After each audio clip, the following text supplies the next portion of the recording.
turn these on, so. Oh, yeah, it's working. Leave them on? You're going to hear me humming. That's what Deb said. She said except during breaks, we should shut them off so if we're talking to each other. I'm just going to wait for Jen to confirm. We're good? All right, 7 o'clock. We have a good-sized room full of people here tonight, so we'll try to keep things moving. But to start the meeting, we will, I guess, call it to order, and we always start with the Pledge of Allegiance. Pledge allegiance to the flag of the United States of America and to the republic for which it stands, one nation, under God, indivisible, with liberty and justice for all. All right. So real quick, we will do roll call of our members. So District 1. Jason Leaderman here. Thank you. District 2. Sean Blackburn here. All right. I'm Jason Crone. I represent District 3. District 4. Ken Mossman here. All right. Thanks, Ken. District 5. Mike Prell, District 5, here. All right. At large. Rich Blankish. All right. We have another at-large member, Jeff Bertram, who's not here tonight. And then we have a county commissioning representative. Joe Persky, District 2. I'm a non-voting member, though, of the Planning Commission, and what gets approved tonight will go pass on to the board for final approval. All right. So we have 4 agenda items. We'll get started with number 1. Do we have the applicant here? All right. Come on up, Mark.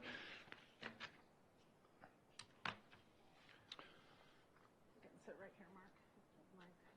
Perfect. And Mark, if you're okay, right, just name and address for the record.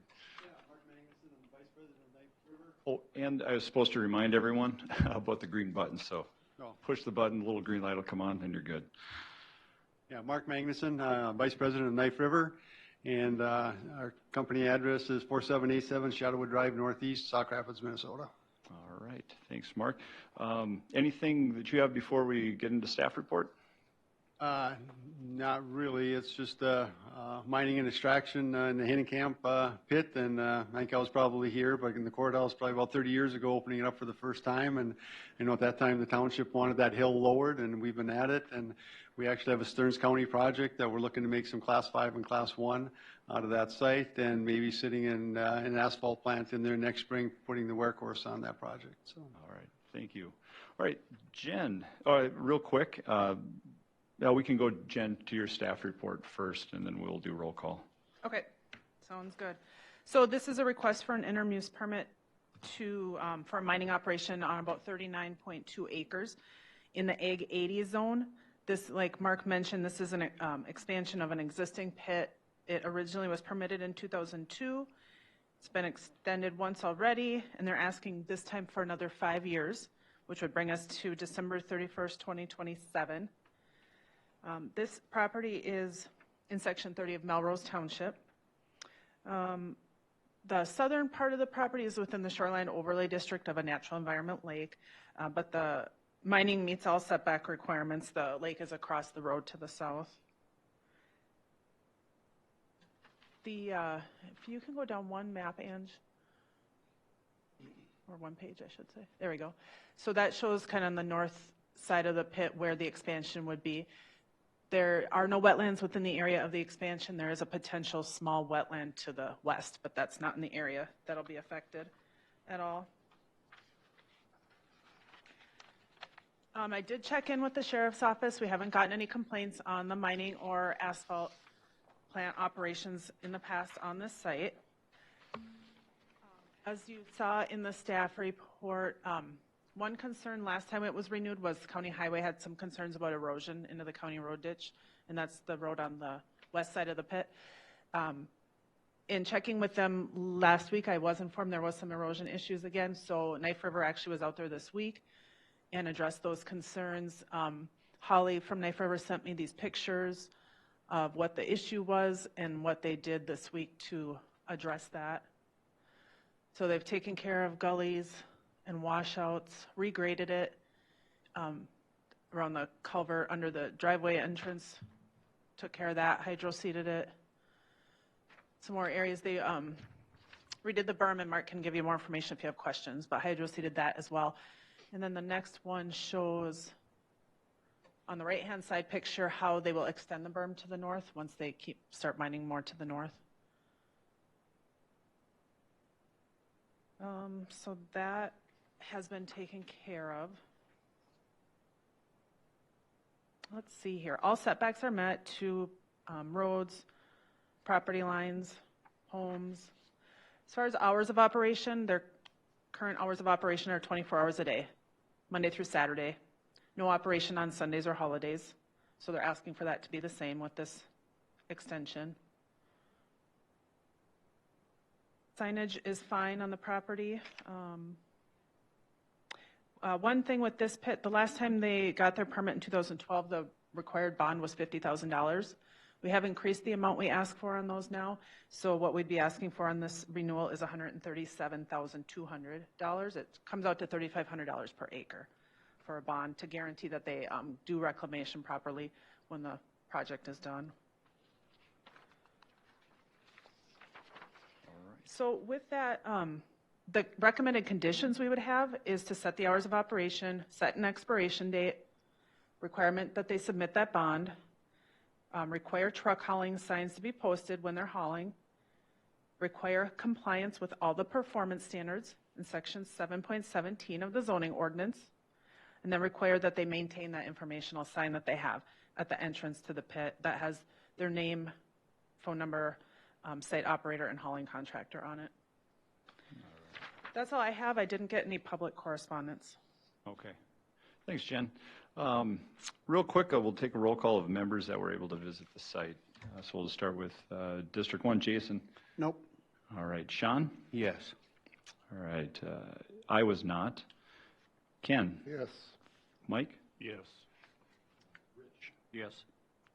And Joe? Yes. Thank you. All right, with that, anything that you'd like to add to the staff report, Mark? You kind of give Not us a much prelude. to add. The pit is basically used. It's to supply basically Stearns County projects and sometimes MnDOT projects and township projects. It's the use for it is basically back here, so. Okay. With the recommendations here, as far as the signs and the bonding, anything, all good on your end? Yeah, all good. We have our truck hauling sign. If you were out there, it's tipped over by the gate. The one big truck hauling sign is already out there from last year, ready to go, so. Okay. And we would probably be out there probably end of July, first part of August, crushing for that Stearns County project. All right, very good. Members, any questions for the applicant? Mr. Chair, actually a question for staff. So the second permit expires on June 26th, and the county board's not meeting until June 28th this year. Is there any problem with the gap there? No, there's not. Will you be in there those couple days? No Okay. issue. All right, thank you. Mr. Chair? Yes, Joe, go ahead. Mark, you've got a request for 24 hours on the operation, and I don't know that we've granted 24 hours to any pits since I've been on here. So my question is, what kind of activity or how much activity, is happening between 10 p.m. and 6 a.m.? Well, it's usually a 3-person crew, and it's a loader running and feeding a crusher During that time? during that time, yes. Okay. Probably if it's, evening hours, say it's 12 hours, the crusher would run probably 10 out of the 12, something like that, probably. There's always down for maintenance, whatever. And how many days of the week does that operate? Days a week, 5 days a week is the normal. So it's running 24 hours, 5 days a week? Yeah. It's usually, we double shift the crew in two 12-hour shifts, yeah. Okay. I guess I was a bit concerned about that because, again, we haven't granted any 24-hour permits since I've been on, I don't think. So, I noticed that too, Joe. Based on the, Jason, go ahead. So, but then let me ask you, what about complaints? What have we had for complaints on that? Have we had any complaints on that? Mr. Chair Persky, no, we haven't had any complaints to our office, nor had the sheriff's office gotten any complaints. Okay. The pit owner is the one that lives right there, and of course, he's getting paid, so he doesn't. We've I don't ever recall any complaints out there from any of the neighbors out there. It's really a great location for a pit. Yeah. I mean, it's, So it's just the crushing going on there? Do you do any hauling there during the middle of the night? yeah, no. That would be my concern too, just with people out driving around, especially young, kids out and about, that all of a sudden they run into a gravel truck, so, No, yeah, no hauling. okay. And the next meeting is the asphalt, and there we ask for, I think it's 6 to 10. Okay. I think with your new loaders too, once you turn your lights on at night, the backup alarm is replaced by a flashing strobe in the back. You can do it that way too, yes. Yep, that helps. Yes, and we do that, yes. Because I don't know, I don't remember you, but I worked in there I opened that pit Oh, back in the day with Danny Ranweiler. oh yeah, Danny, retiring this year. Is he? Good man. Mr. Chair, so then, Mark, then all the operations then probably after 10 PM through 6 AM is in the pit and not on the roads? In the pit. It's all in the pit. Okay. Is there any, I would be fine with that as long as it stays contained. Yeah, and if you look in the map, we're furthest east and back going to the north end of a cornfield back there. So it's kind of a little bit on the isolated side where the crusher is going to sit and the bank, as you can see, where we're going to go and where the direction we're heading. And the nice thing is it's a huge bank, which pushes the sound up. And we usually try and set the crusher down lower because when it hit banks, noise goes up. Yeah. No, I've got no problem with the location. It's good Yeah. for the counties to the north too, so. Yeah. All right, very good. Any other questions for staff or the applicant? Hearing none, we'll move to opening up the public hearing. Is there anyone here from the public to address this agenda item? Seeing no one, a motion would be in order.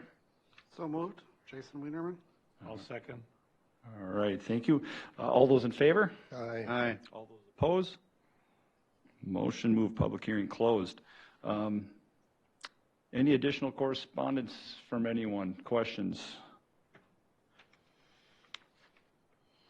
All right, with that, we can move to findings of fact. Number one, is the proposal consistent with the zoning ordinance? Why or why not? Mr. Chair, Jason Wienerman, yes, it is, with the Land Use and Zoning Ordinance number 439, sections 4.18, 7.17, and 9.2.6E. Jason. Number two, does the proposal conform to the comprehensive plan of the county? List the applicable sections.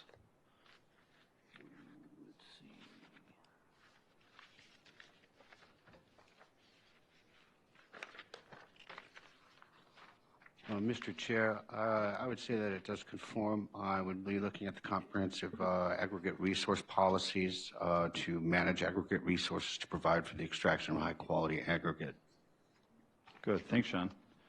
Number three, is the proposal compatible with the existing neighborhood? Why or why not? I would say it's consistent with the current use, being that it's an extension really of the current CUP. Any other comment on that? Are we good? All right. Number four, how's the applicant demonstrated that the standards and criteria stated in the ordinance will be satisfied? Mr. Chair, Jason Wienerman, previous performance has met the previous interim use permit standards, and the current conditions in this will meet the ordinance standards. All right. And then are there any other issues pertinent to this matter that anyone would like to discuss? All right, and then, Mr. Chair, I'd just like to point out the fact that there really is no change in this application. We're just continuing it. extension for 5 years. Correct. Based on the current end date. And that really, prior to moving into a motion, does anyone have issues with the recommended conditions? There's some discussion on the hours, or is everyone okay with the hours in this case? I mean, it's an extension? Mark, if I may, how would you feel about limiting the hours of operation inside the pit 24 hours and then no hauling outside 10 p.m. to 6 a.m.? No hauling outside, yeah, that's, Would you be fine with that? yeah, because we don't haul outside, so, I mean, yeah, so. Okay. All right. And So- while I got, People might show up to work, but when you say hauling, you mean truck hauling, Trucks- correct? trucks hauling out, Loaded right, trucks, yeah. yeah, that's fine. okay. I don't know how you folks feel about that. And just add the language to the. We can add that language as a seventh condition, no hauling material between 10 a.m. and 5 a.m. or Or 10 PM. 10 p.m. That's generally the way it has been in the past. It's been a long day already. You got your error out of the way. All right. Probably not. 10 p.m. to 6 a.m. or 5 a.m.? 6. All right. And All right, one cool. other thing, Mark, I say you got a crop of thistle growing right there by the gate, and I don't know if you've seen that, but maybe have the weed inspector take a look. We might be able to kill those weeds, or if you could kill those weeds, I don't know if Okay. you've seen that. Yeah, well, I walked up on that north line and there was more thistles. I don't know which ones are bad ones, but I don't like any thistles. Yeah, so if we could take care of that, that'd Yeah. be good. Those are the property owner's problem. Yeah, but those are on his They're not- property. No, they don't own the property, they just take the material out, right? All right. A motion will be in order here. I'd like to make a motion to approve with the 7 conditions. I will second that. Okay, motion made by Mike, seconded by Rich. Mr. Chair, Seconded by Rich. Yeah. what's the go ahead. 7th condition? I'm sorry, the 7th condition was no hauling material Oh. between Okay, I'll 10 add that to number p.m. and 1. 6 a.m. Okay, I'm going to add that to number 1. Thanks. Oh, you added it to 1. Okay, I'm sorry. Got it. All right, we're good. So a motion made, seconded by Rich. All those in favor? Aye. All those opposed? All right, so motion to recommend approval to the County Board of Commissioners on agenda item number 1. Takes us to agenda item number 2. And Mark, you can hang tight. Agenda number 2, and I realize I missed this, I was rusty on agenda item number 1.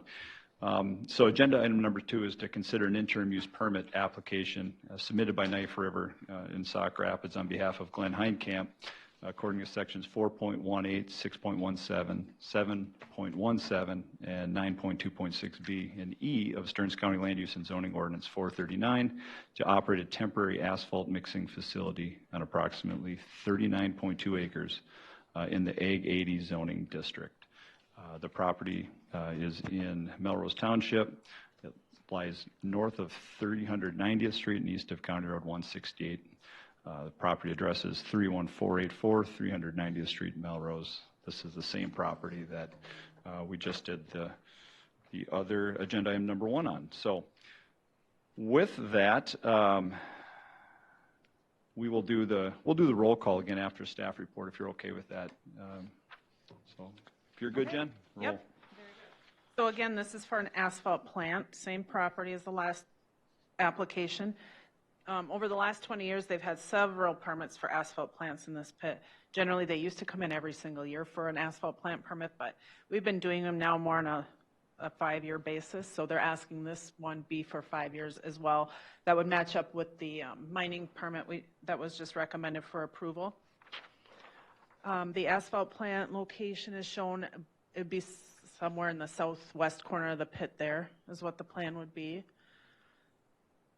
Setbacks are met from property lines, roads, and neighboring homes.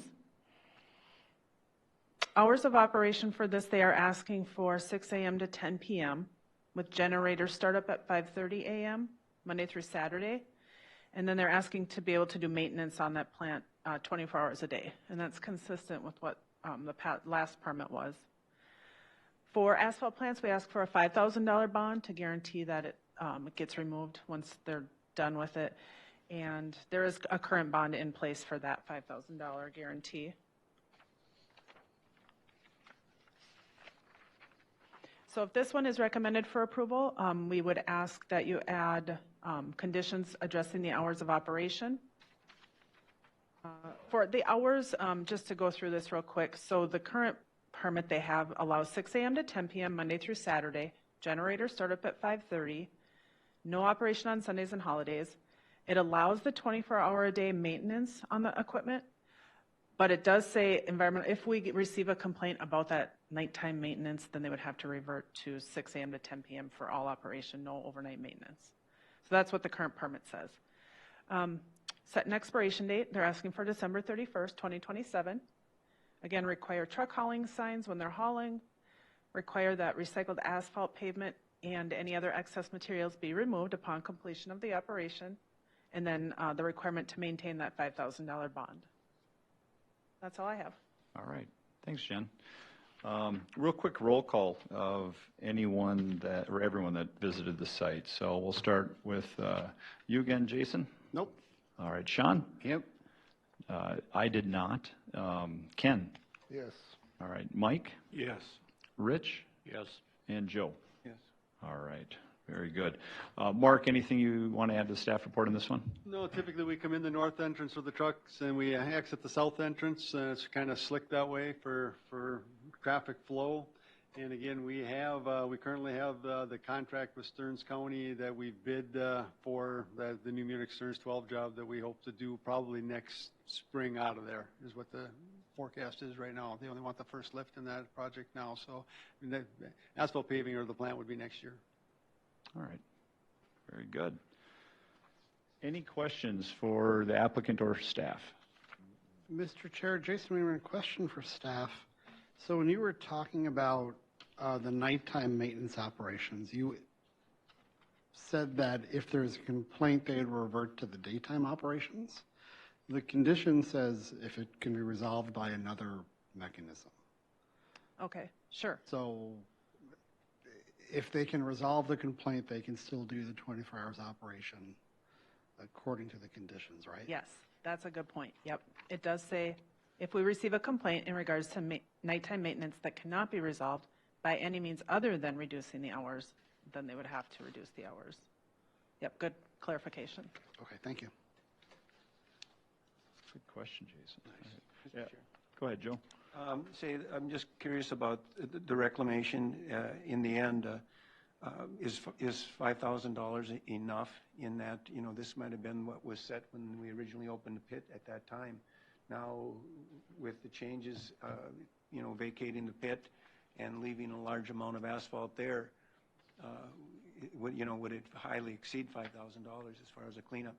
Next question would be, how expensive is that bond?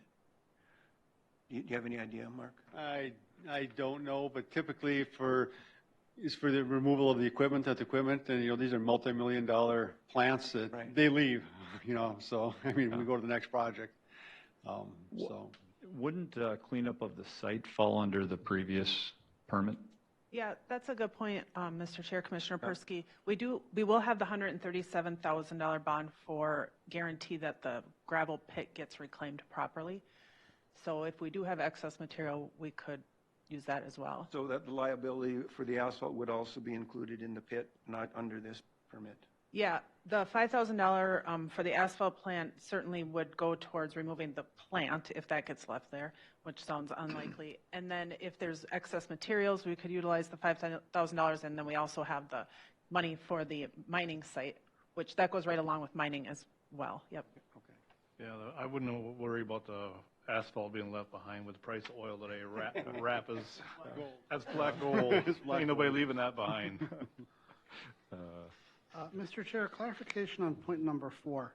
So as they've asked for a 5-year permit, it talks about shall be removed upon completion of operation.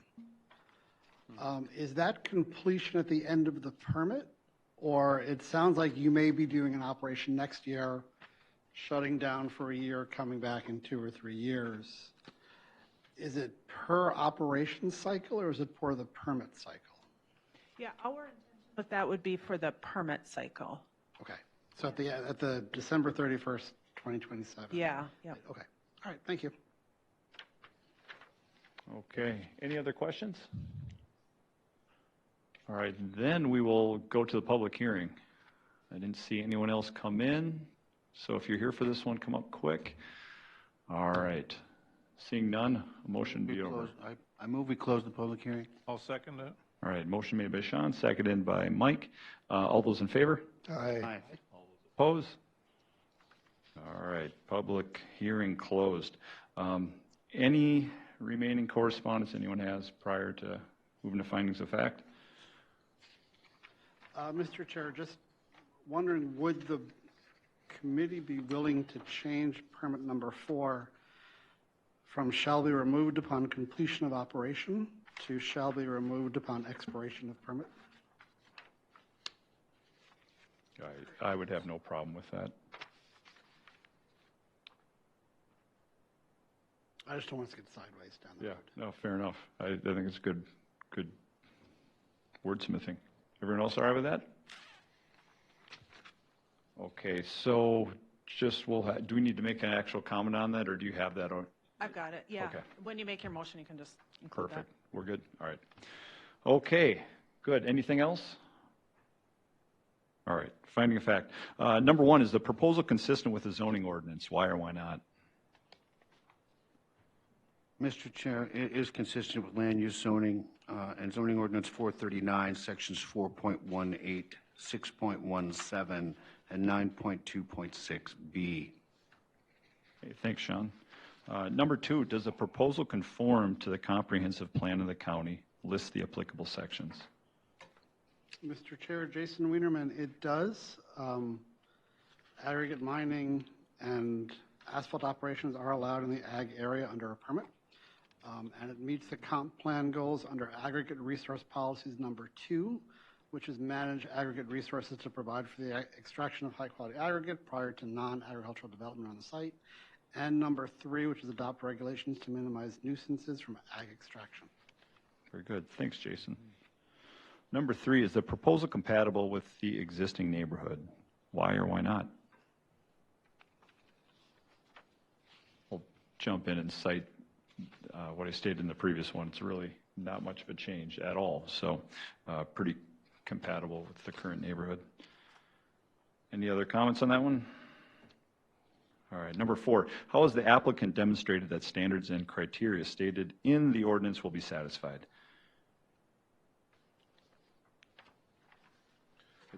Mr. Chair, this is pretty much the same as the last one. There hasn't been any complaints. Nothing is really going to be changing, so they've lived up to all of these standards and criteria before, so they still will. I agree. Very good. Thank you, Ken. And then number 5, are there any other issues pertinent to this matter? And I think your last comment kind of summarized it. It's been in operation. This is an extension of an IUP. So with that, unless there's any other comments or questions, a motion would be in order. Mr. Chair, Jason Wienerman, I recommend we approve the request for the interim use permit to the county board with a modification of the 4th condition to change from removed upon completion of operation to removed upon expiration of permit. I'll second it. All right, cool. Motion made by Jason, seconded by Mike. All those in favor? Aye. All those opposed? All right. Well, again, motion carries. Recommend approval for the next county commissioner meeting. That'll And the be date of that? June 28th. All right, very good, thanks. Thank you, Mark. All right, moving along, agenda number 3. This is to consider a conditional use permit request for a major shoreland alteration submitted by Andy and Margot Ann Leenstra of Richmond, Minnesota, for a topographic alteration, which the total amount of fill being deposited, removed, or graded on site is greater than 100 cubic yards, and within twice the building setback from a water body, according to section 10.2.14D of the Stearns County Land Use and Zoning Ordinance number 439. The property is Outlot C of Sauk River Outlook Plat 2 in section 14 of Munson Township. The property address is 24011 County Road 23, Richmond, Minnesota. Is the applicant here with us?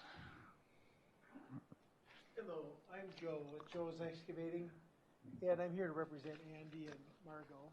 Okay. They're the property owners, and so they couldn't be here tonight, unfortunately, but Joe, real quick, is that green button on by the microphone? this one is. Okay. Can you hear me better? Yeah, Sorry. perfect. All right, good. And then, so you're representing the land, or the property owner. Yes. Can you just state your address as well for the record? My address is 1229 Pinecone Road, Sartell, Minnesota, 56377. Okay, thanks, Joe. All right. Anything, go ahead. Anything, that's right, this is Nick. Sorry, Jen. Anything that you want to comment on prior to going into the staff report?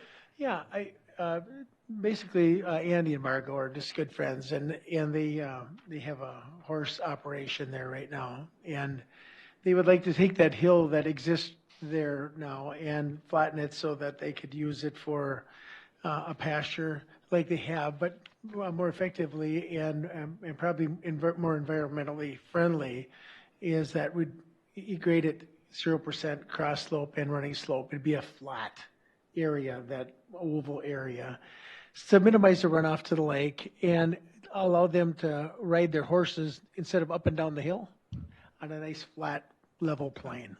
And so, and then to promote growth for growing grass in their pasture. Right now, it's a real steep slope to the lake, and it runs right off, and it's real sandy and it's dry. So it's hard for them to keep a good crop on it. So You're saying that soil up by Richmond is sandy? in this place, it is. Very good. All right, anything else? That's about it. All right, cool. Then we'll move to the staff report. We'll do the roll call again of members after staff report. If you're ready to go, Nick. Sure. Cool. Yeah, members of the Planning Commission. Yeah, I'll just kind of go over some of the site information here. It's about 5.7 acres of land above the river on this site. There is mapped floodplain, but none of it is in the project area as it is at a higher elevation there. It's fairly flat on top, but it does slope towards the edge of the project area. Vegetation all checks out on the site, especially by the water. The septic system is considered compliant. For the project, there's about 15,500 cubic yards of material proposed to be moved. At its closest point, it's about 116 feet from the river and 80 feet from the center of County Road 23. One thing to note is that with more than an acre of disturbance, there's an NPDES stormwater permit required that is also going to be applicable on number 2 of the findings of fact. So just something to note there. They have a non-native pasture seed mix proposed for the area after excavation for that to get established. Disc anchored straw mulch for erosion control, silt fence for sediment control downslope of the whole area. They do have a 50-foot rock entrance to be used to prevent track out of material to the road. A proposed work time frame here of 8 a.m. to 7 p.m. Monday through Friday until completion. With the horses out there, they are compliant with our feedlot requirements. And like I noted, the septic system is compliant as well. On findings of fact, I just wanted to note that NPDES permit, and then as well as the Sauk River Watershed District will have a permit probably as well, just to note for that. On the conditions, 3 recommended conditions here, one of them being to preserve a minimum of 100-foot unmowed and unaltered vegetation buffer between the project area and the river before, during, and after the project. Stabilization of the area by October 31st before freeze up would be another condition. And then Highway Department, the Highway Department did comment and wanted trucks hauling signs on 23 there during the duration of the project, just due to the amount of material that would be moved. That's about all I have. I did not receive any correspondence on this particular item either. So. Okay. Thanks, Nick. We'll do a quick roll call of members that visited the site, starting Jason. Nope. All right, Sean. Yes. All right, I was able to visit this site. Ken. Yes. Mike. Yes. Rich. Yes. And Joe. Yes. Okay, very good, thank you. Joe, is there anything you want to add to the staff report and Nick's report?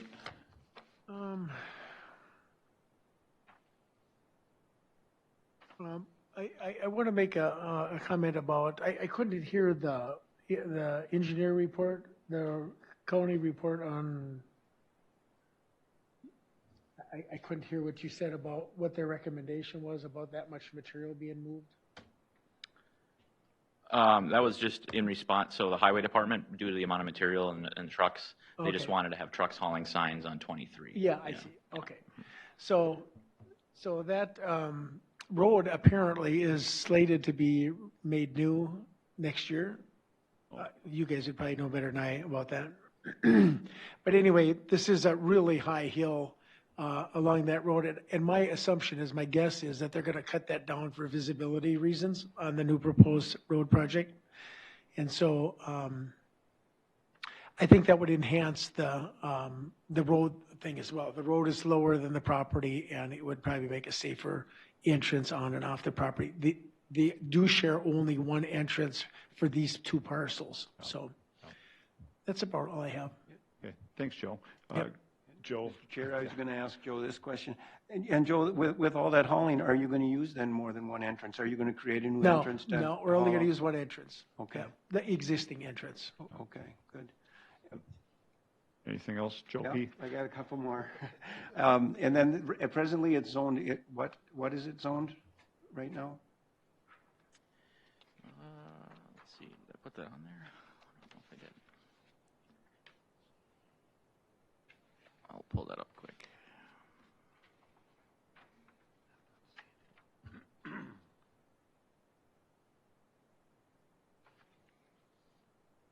My concern is that, you know, looking at the existing neighborhood, there's smaller lots than this is on the other side of the road. And so, you know, eventually when these owners are no longer there, you know, will it look at having potentially two other building sites then after they're finished with the property is how they're using it? Or could they have it rezoned to be used, you know, for development as well?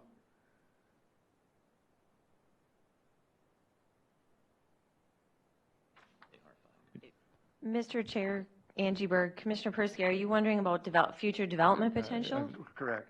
Yeah, I mean, it's a fair question, but is it relevant in this case? Well, depending upon you know what they're going to do on there, they may want to consider some changes with the road being done. Okay, in that if it's going to be developed into residential, perhaps later, or just giving an access as I had asked.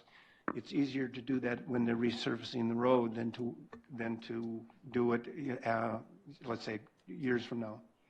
Yeah, and that's primarily why we're limited to that one access, because it's too dangerous coming over the hill to put the access up closer up the hill.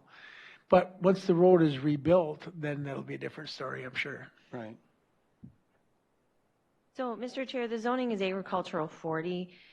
This section of the Sauk River is transitional, so the lot size is greater than other districts. If the Planning Commission thinks that those questions are relevant to the application in front of you, then we would need to do a little bit more research for you. But and certainly new approaches or changed approaches with whatever county highway is going to negotiate with these landowners is nothing that this Planning Commission would be involved with. Right.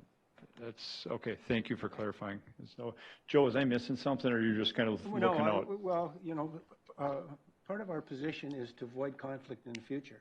Mm-hmm. And also looking out for the best interests of both the county and for the landowners. So, I mean, if something can be done to make a better situation at this time while all this earthwork is being done, then we try to cooperate and work things together.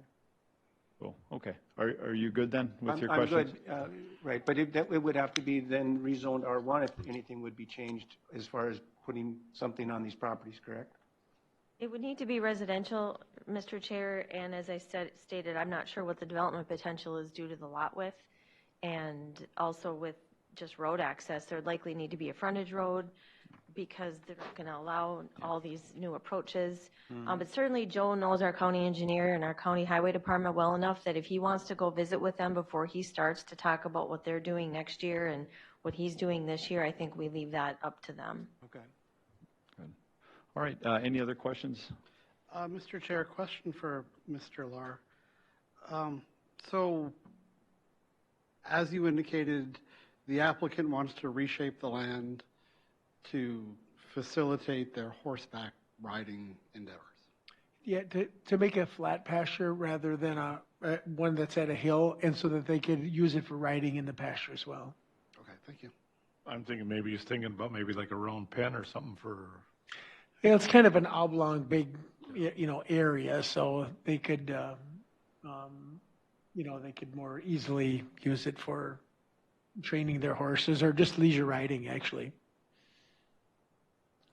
But the primary goal, I think, is to make it flat, to catch the water, let it infiltrate, not let it run over and off, and then promote vegetation. This time of year when the rain quits, it dries up and they don't have any pasture food for their horses. And so I think that is probably their biggest motivation. All right. Good. Any other questions? Yeah, I have one. The other day when I was out there looking at it, where the fence parallels alongside the highway. So as you cut the property down, there's going to be kind of a berm on the outside of that fence, and you maintain the road ditch for drainage? That is correct, Richard. And the reason why, the reason for that is that's part of the road right of way. Yeah. It appears that the fence is on the road right of way.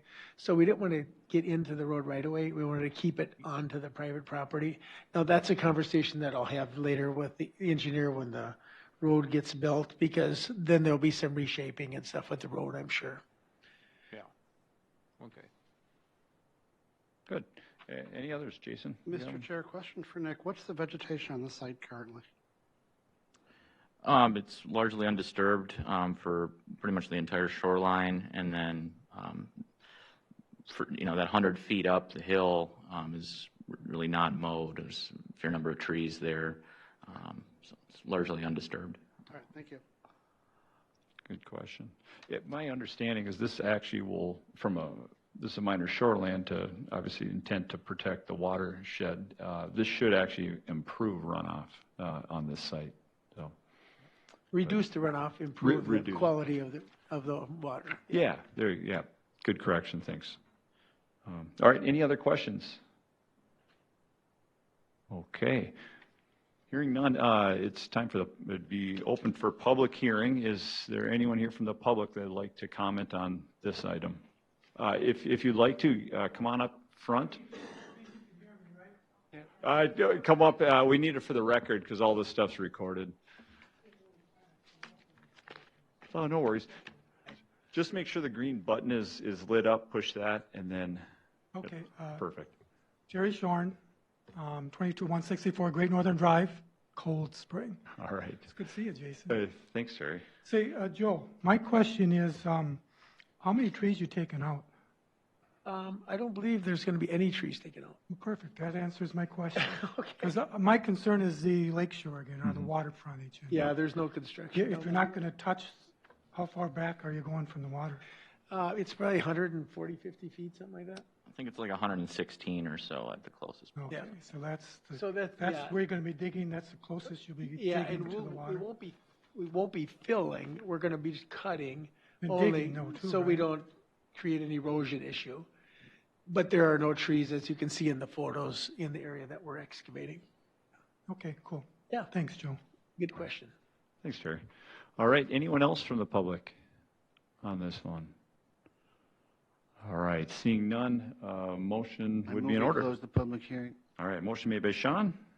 Second. All right. Thanks, Rich. All those in favor? Aye. All those opposed? All right. Public hearing closed. Any additional correspondence for staff or the applicant on this item? Hearing none, I have a question for staff. I have two different findings of facts questions. Do you know which one supersedes, the one from the packet or the one that I I have? want to use the one in the staff report. That one Okay. should be correct. Okay, I will work off that one, thanks. All right, so finding of facts, number one, is the proposal consistent with the existing county ordinance? Specify the applicable section of the ordinance and discuss why or why not.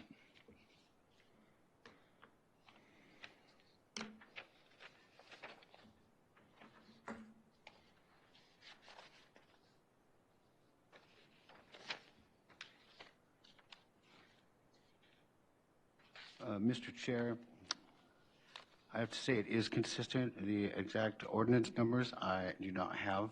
Should be in the handy. legal notice section, so section 10.214D. Okay. Thank you. Thank you, Nick, for clarifying. I knew it would be two. I couldn't find the number either. All right.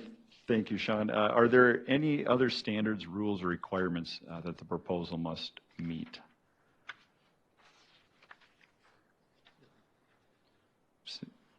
I'm seeing the MPDES construction stormwater permit, the Sauk River Watershed District erosion control permit, and then Nick, you added, what was the acronym on the Minnesota?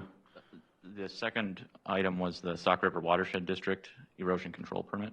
Oh, that was the one. Okay. So NPDS is the other one, so there's two separate. Yeah, I didn't hear you right. I thought there was an M in there. Thank you.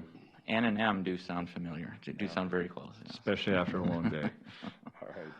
Good. Number 3 is the proposed use compatible with the present and future land uses in the area, or it can be separated by distance or screening from adjacent land uses. Why or why not?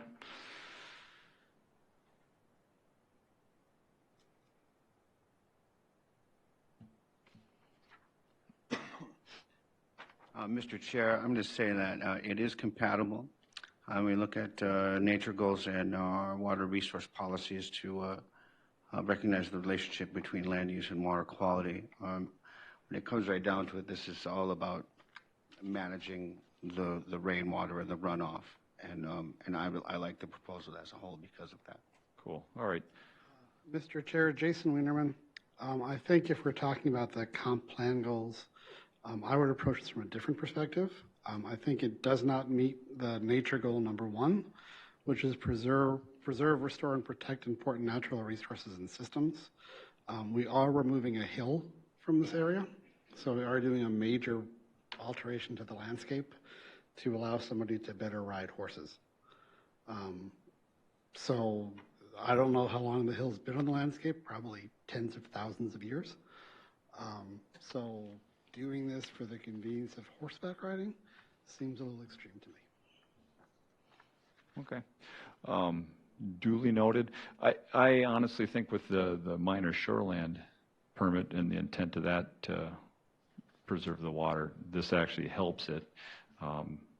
But to your point, changing a natural environment is duly noted too.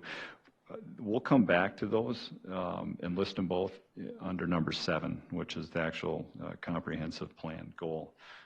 But they're both applicable in 3. So and thank if you're you. looking at number 3, which is the scenic views, Yeah. we're pulling the hillside down. Yeah. And I don't know if the community values the hill, but we're chopping the hill out. Fair statement. All right. Well, good comment on that one. Good discussion on it. Does anyone else want to chime in, or are we good with the comments we've made? All right, moving on to number 4. How are the potential environmental impacts, groundwater, surface water, air quality, wellhead protection areas, fish and wildlife habitat of the proposal being addressed? Mr. Chair, similar concern to the removal of the hill. We haven't talked about fish and wildlife habitat, but this could be a special area for wildlife habitat. So again, we're removing a hillside and converting it to a flat meadow area. So we are altering the habitat for possibly songbirds, small mammals, insects. So. All right. Thanks, Jason. Knowing that property pretty well, from a lot of wildlife perspective, it should not change it or potentially even improve it if you're looking at the water side. Just keeping runoff, if they're using it for horses today, it keeps some of that agriculture drainage minimized going into the chain of lakes. Any other perspectives or comments on that one? All right, number 5, how will the potential impacts of the proposal affect the property values of the area in which it's proposed?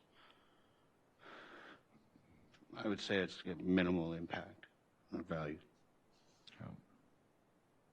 All right, any other thoughts? Good. Thanks, Sean. Number 6, how does the proposal affect the general health, safety, and welfare of the residents? Mr. Chair, I could actually point out the fact that it might actually be increased safety, taking the hill out. flattening the ground, Yeah. even if it is for that purpose.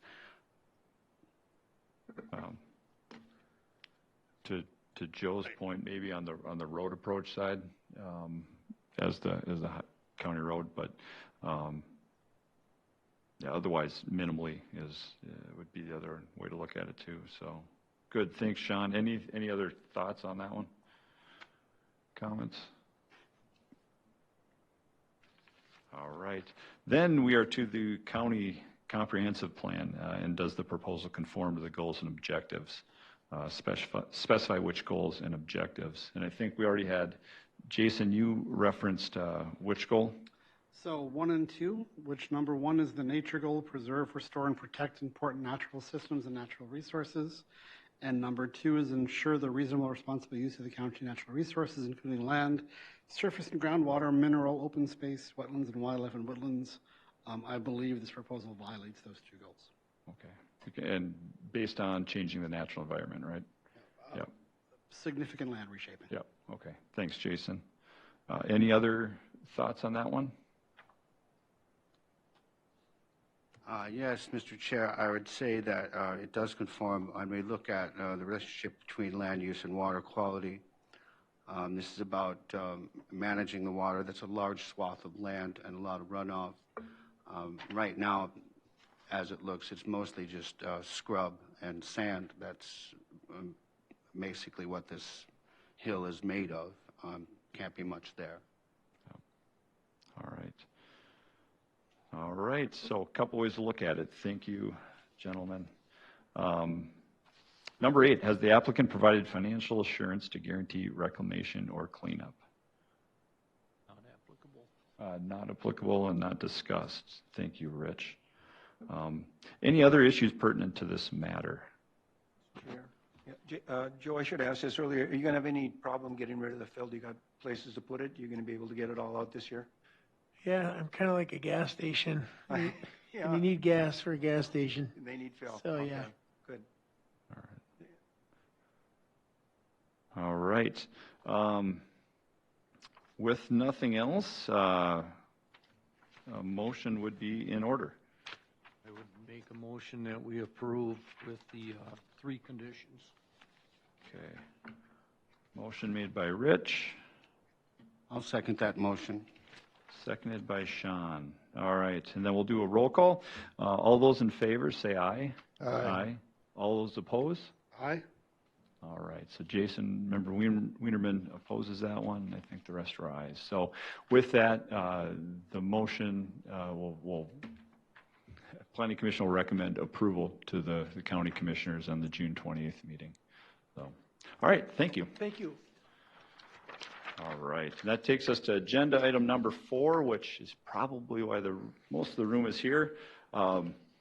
So real quick before getting into that one, I thought just it'd be worth commenting on. I had not been to many planning commission meetings prior to joining the planning commission years ago. So just kind of level set the purpose of the planning commission. And that's to ultimately protect property rights and preserve those and try to prevent land use conflicts that result in the squishy areas around property rights. And so just keep in mind as we discuss this is one of those squishy areas. Property owners around the applicant's location has rights, and the applicant themselves have rights for their property. So our job is to try to balance all those things out and just listen to all sides. And there's probably as many opinions on what should be done as there are potential solutions, and we just need to try to find one that's going to fit the best. So with that, is the applicant for number 4 here?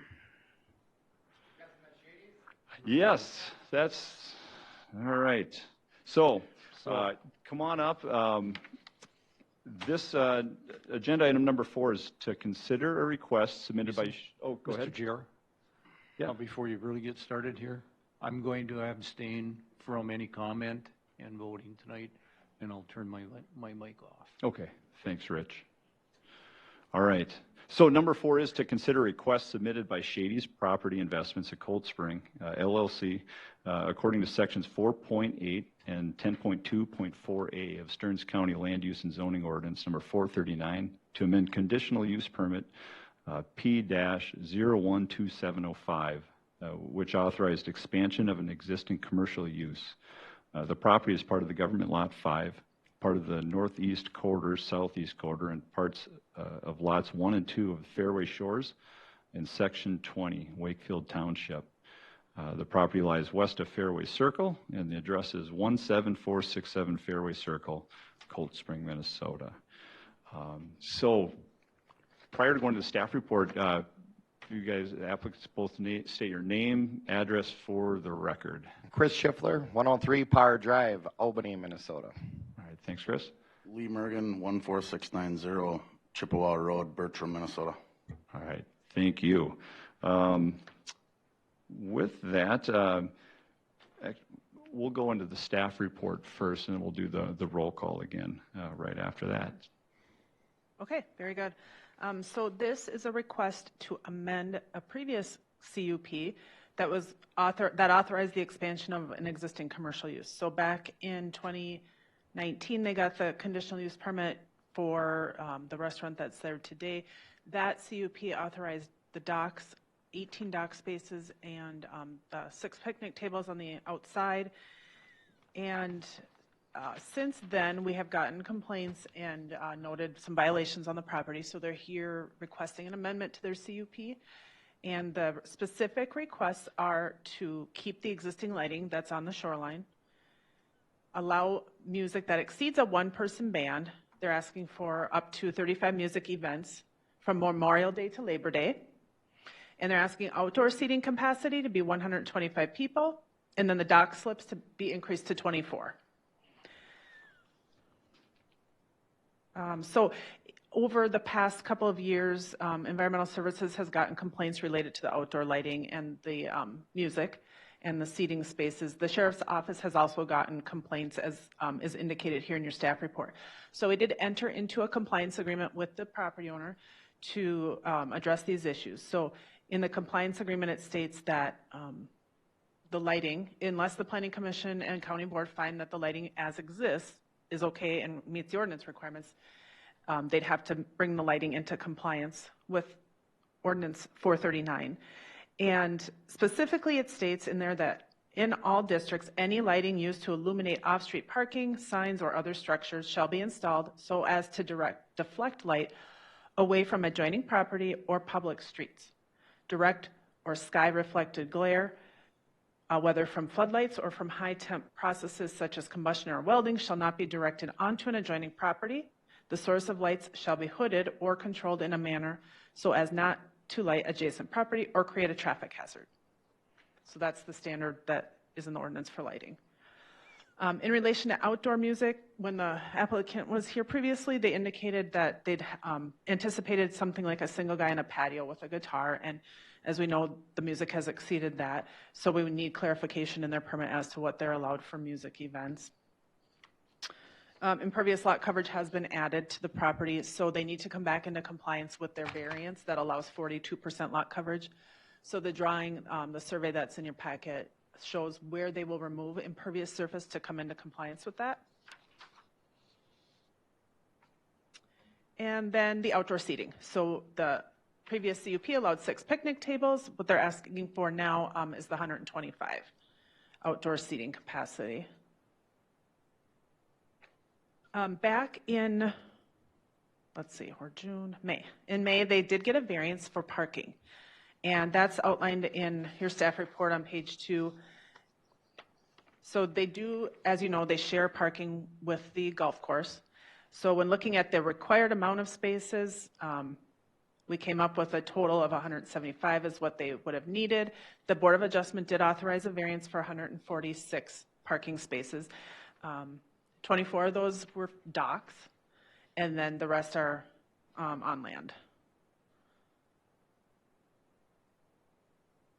And let's see, so no changes proposed to signs, screening. Their sewage treatment system is in compliance, was certified within the last 3 years. for the food and beverage license, they do currently have a food and beverage license. The beverage trailer that's outside does need to get a license before they serve beverages or food out of that. Their intention at this point is just beverages. They've been in discussions with their office. I think they even submitted the application for that license. And then if they want to serve food out of there in the future, they just need to make sure it gets licensed first. So when... Just for clarification, so then if you have a license to serve, you need a separate license to be serving outside? Is that? Yeah, that's correct. This is considered a mobile food unit, so it does require a separate license from the restaurant. Okay. Yep. So looking at suggested conditions, number 1, remove the impervious surface and revegetate the areas outlined on Exhibit A, which is the survey, on or before November 1st of 2022. The stage shall be moved to meet the 100-foot lake setback by November 1st, 2022.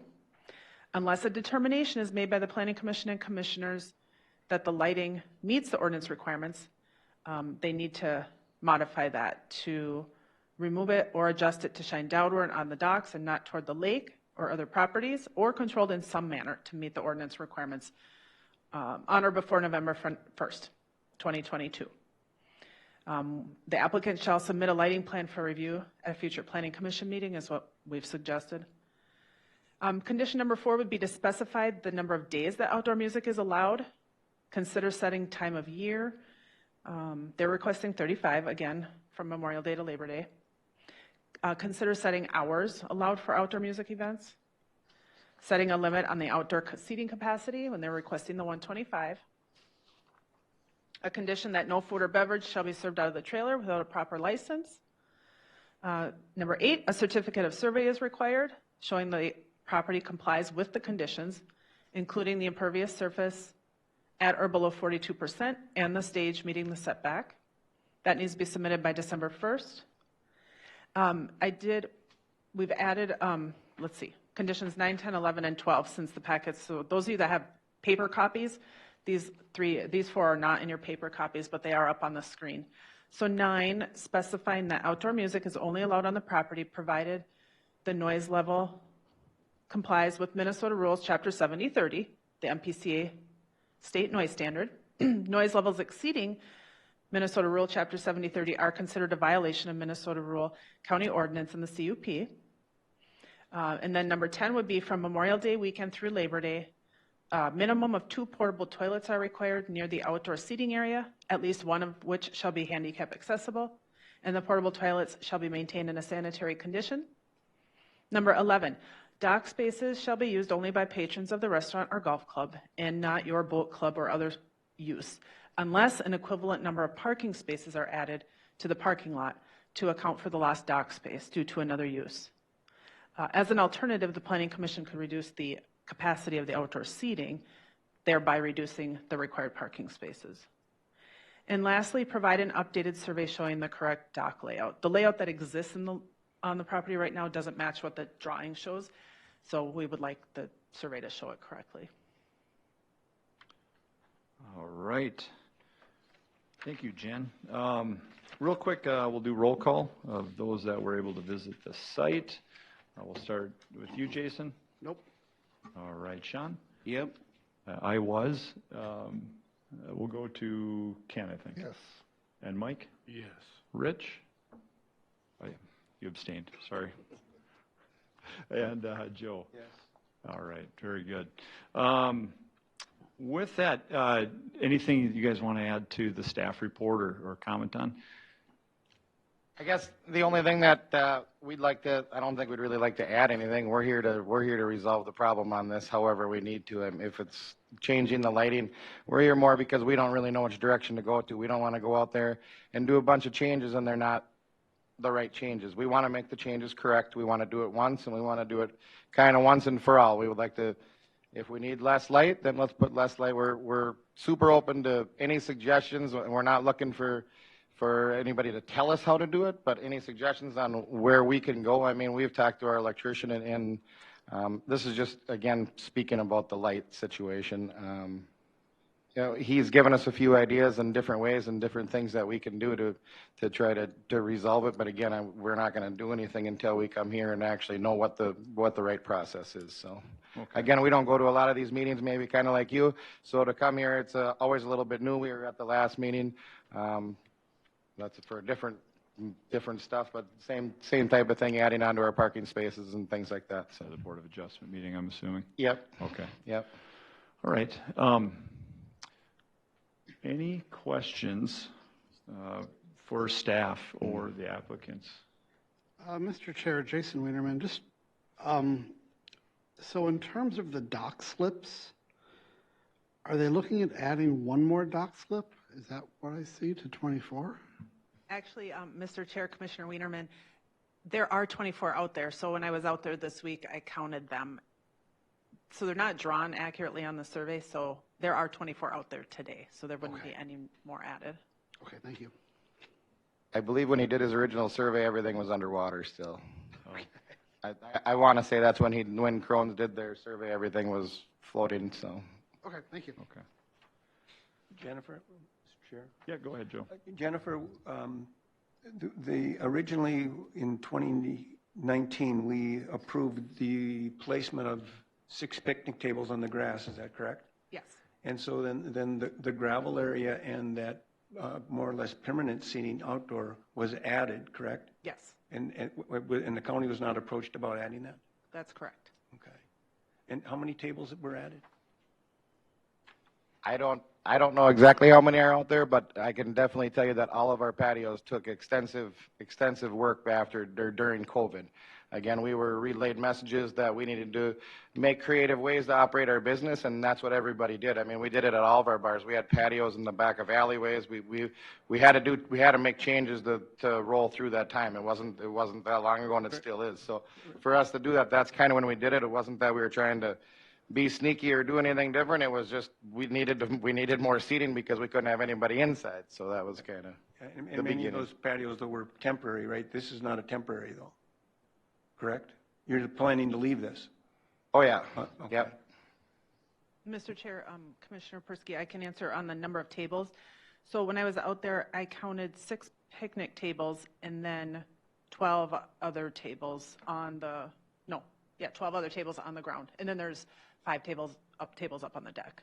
And that surface is considered impervious, correct? That's correct. Or, excuse me, pervious? Impervious? Impervious. Okay. Yep. I was going to ask that question. So the reason behind limiting or clarifying how many tables are in the current CUP, because it's considered impervious surface? Is that why, or is it like from an outdoor, is there a different reason? Yeah, good question, Mr. Chair.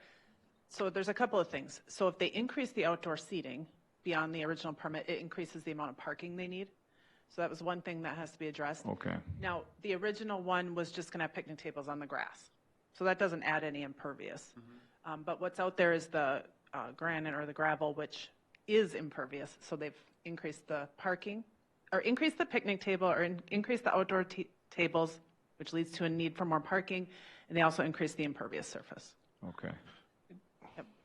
Thank you for clarifying. Go ahead, Joe. Jennifer, what about the percentage? Are they still within the percentage of the limits? Because is it 25% on a lot? They have a variance, though, I think that goes to 42, correct? Correct. Their variance allows 42%, but they are exceeding that right now. So their survey shows what they would remove. So there's a few areas they'll be removing impervious to get back to the 42%. Mr. Chair, Go being ahead. on the Board of Adjustments, I think we went through this last month. You're going to take out part of one building and the stage they were going to remove, and we were there Saturday night. The stage was nowhere to be seen, so that's gone. Correct. The building hasn't been taken down yet, but that will bring them with those things into compliance. Mr. Chair, can I just comment on that? Yeah, go ahead, quick? Jen. On the survey drawing, the hashed out areas are what the survey shows proposed to be removed to get them into compliance. And it's the parking area that is kind of by the building. There you go. So that darker area, yep, that's the area of asphalt they'll remove. And then a couple other spots there, yep, along the road. Those are the areas they'll remove. That'll get them to 42%. So they don't have to remove part of the building to get to 42%. I mean, they may choose to do that, but it's not a requirement. They can get to it by just removing those black areas. Okay. So that's basically the parking lot. Parking lot, are the sheds staying or are those coming out to meet impervious? Mr. Chair, let me just jump in on that a little bit, Chris. Oh, okay. So Angie Berg, I've been working with Chris and Jeff on this the last couple of months, and I think originally we had thought that they might need to remove the L-shaped part of the golf cart storage area, but Dan Crone has submitted a plan which shows they would not have to remove that. So as part of the stipulation agreement, the county is not expecting, and so I don't want anyone to think that building has to come down. I think Chris thought maybe that was part of the original plan, but Dan's found another way to do that. Okay. But if they take asphalt out and leave a dirt parking lot, isn't that still impervious? We would plant grass there. Right, Mr. Chair, Ken, the stipulation agreement will require them to remove the asphalt and bring in topsoil, seed it, and they'll have to maintain it as permanent vegetation. Then they're losing that much parking area, aren't they? Right, and that's what the Board of Adjustment dealt with last month. And why we chose November 1st was primarily because this road's going to be redone by the township this summer, and so it really didn't make sense to have them do something now and then them do something later. It was all going to kind of be done at one time in the fall. Okay. Mr. Chair, Jason Reederman, Angie, can you pull up the conditions again? The new ones?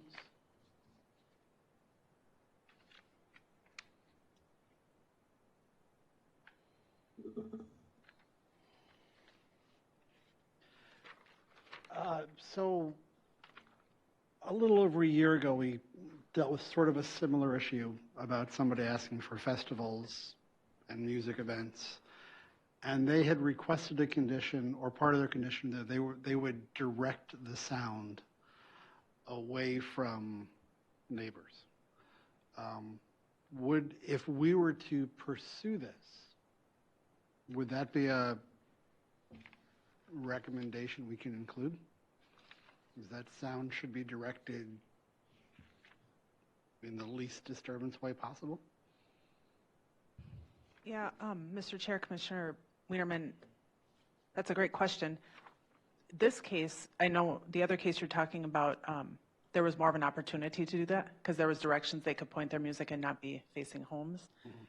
In this case, there are homes, well, basically on 3 sides. The other side would be the golf course. That might be, so the bottom line is with the conditions that are proposed, they have to meet the state noise standard. If they find rotating the sound a different way might help them meet that, that might be something they choose to do. Okay, thank I don't know if that in itself will be enough, but that would be something they might need to do. All right, thank you. Go ahead, Lee. Only thing that we could think of was if we, and this is going to break one of your rules that you've got, because when we had the stage where it was at, we were within 100 feet of it. But if we took the stage and actually, the stage isn't there anymore, but if we took the stage, put it lakeside and faced it towards the building, but then we're breaking that 100-foot rule. So the way it sits, you're either going to have one or you're going to have the other. Yeah. And I don't know how to fix that problem. It's a mobile stage, so. It's actually, that was a question I was going to ask. And I'm glad you brought that stage thing up. So if there are mobile stages, how is that, if it's done by use and it's not staying there permanently, how is that treated when it comes to impervious? Mr. Chair, I'll jump in on that. That came up at the Board of Adjustment a little bit too, in terms of permanency versus temporary. Does it have to meet setbacks? Does it not? And so if it's what had been out there and right along this wall location is moved now, you guys said? So they moved it. It's a licensed trailer. It was on wheels the whole time, but it hadn't moved for a long time. Yep. And so we felt it was a good opportunity to include it in the variance in the CUP to get it set so it didn't have to move. If they wanted to move it and they're going to bring it back and forth every bring it in every Friday and then take it out every Monday. I suppose it's not a structure that would have to meet setbacks, but that would get a little bit onerous perhaps on the operation, but that would be up to them, in addition to then managing the vegetation where they're pulling it on and off all the time. Yeah. So I think it's a lot what Jennifer said. You know, we haven't done any noise monitoring out there. We plan on doing that. We can share some resources that we have with them that other people we've worked with are doing, but they're going to have to play around with it and see what works. Well, thank you for that, because anyone that's been on water knows sound carries like crazy, and just looking at some of the public comments, and I'm assuming more we'll hear, they have to do with the noise side of it too. That would be one solution. I think if this were to happen where you could have the stage pointing that direction, it wouldn't have to be nearly as loud, because it's concentrated in that direction, not just out into the willy-nilly all over the place. Yeah. Okay. Go ahead, Joe. And you were talking about something I was concerned about with the noise levels. And is there a difference between a rural area and a residential area? Wasn't there a difference between the two as far as permittable levels? Is this considered township or is this considered city? Mr. Chair, Commissioner Persky, it's based on noise area classification. And so it's basically what's the adjacent use. In this case, and all the other sides, it's residential. In the case that you're referring to, on that property to the west and the south is residential, but to the north and to the east is ag. Yeah. So then the noise area classification is different, so the sound levels can be higher. Right. And so I guess my concern is, and Chris, my concern would be with amplification. How much are you going to be able to stay within those boundaries to meet noise ordinance? Do you have any idea? No, I don't have a decibel reader or anything, but if that's where we need to go with it, then that's where we need to go. Again, this is new to me being in the county. When we're in the towns, they don't have a lot of that. Like the permits are allowed to, I mean, if you want to have 35 bands, you got to be closed by a certain time. Yeah. Our bands are strictly this year. I can tell you that I just looked at our bookings. I want to tell you that we have 25 of them for the year. We're asking for 35, but we're only having 25. There's only one of them that'll go past, and that is July 4th. And that one we have they're going to play till 8. Otherwise, everything they play from either 2 to 6, or they play from 3 till 7. So that's how we plan on continuing it. We don't plan on going any later, but again, July the 4th is going to be the day that we go that one. We're hoping to go 1 hour later. So to keep the noise levels down, we're hoping to have smaller, just the smaller bands, and try to, if we could face it that other way, that might help us out a lot too. So you're not playing into the evening? Correct. Okay. Correct. Okay. Would you guys be open to putting a condition on that, just basically absolutely stating? So 8 o'clock p.m. would be that would be our latest. And again, we want to work with everybody. We want to make everybody happy. We don't want to, we really, if that 7 o'clock is a real good time for everybody, that's kind of why we directed them towards 7 this year, going till, you got to remember, in the mid of summer right now, it's only getting dark at 9:30. So to be done by 7 is a pretty reasonable thing, I feel. I mean, if something needs to change, but yeah, we're okay with that being in there. Do it like an 8 o'clock as the latest. We have no problem with that. We made a mistake, had a big band. We had Johnny Holmes. We shouldn't have. We learned from it. It was a valuable lesson, but we don't want it to haunt us forever. We apologize. We want to fix it. So, yep. Probably wouldn't have any morning bands. I mean, but just throwing it out there, like a noon to 8, does that seem like a reasonable? Yeah. Okay. Yep. Very reasonable. Unless you want to do a Pokemass. That sounds fun, actually.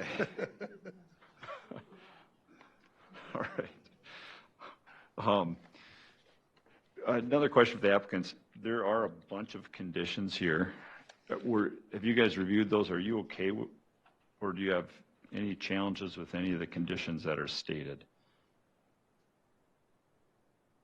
Which section are you talking on the conditions? This would be the recommended action. Oh, right here. Remove impervious space, yep, not a problem at all. Stage setback, that's already gone. Another thing on the stage is we might not bring that same trailer back. We do have one that we originally built for up by the bar. So if you guys would allow us having that stage out there, it's a little bit smaller, not as big and bulky. It's just a little smaller stage, something that we can put out there, and it's liftable by 2 people to move. So, not a problem.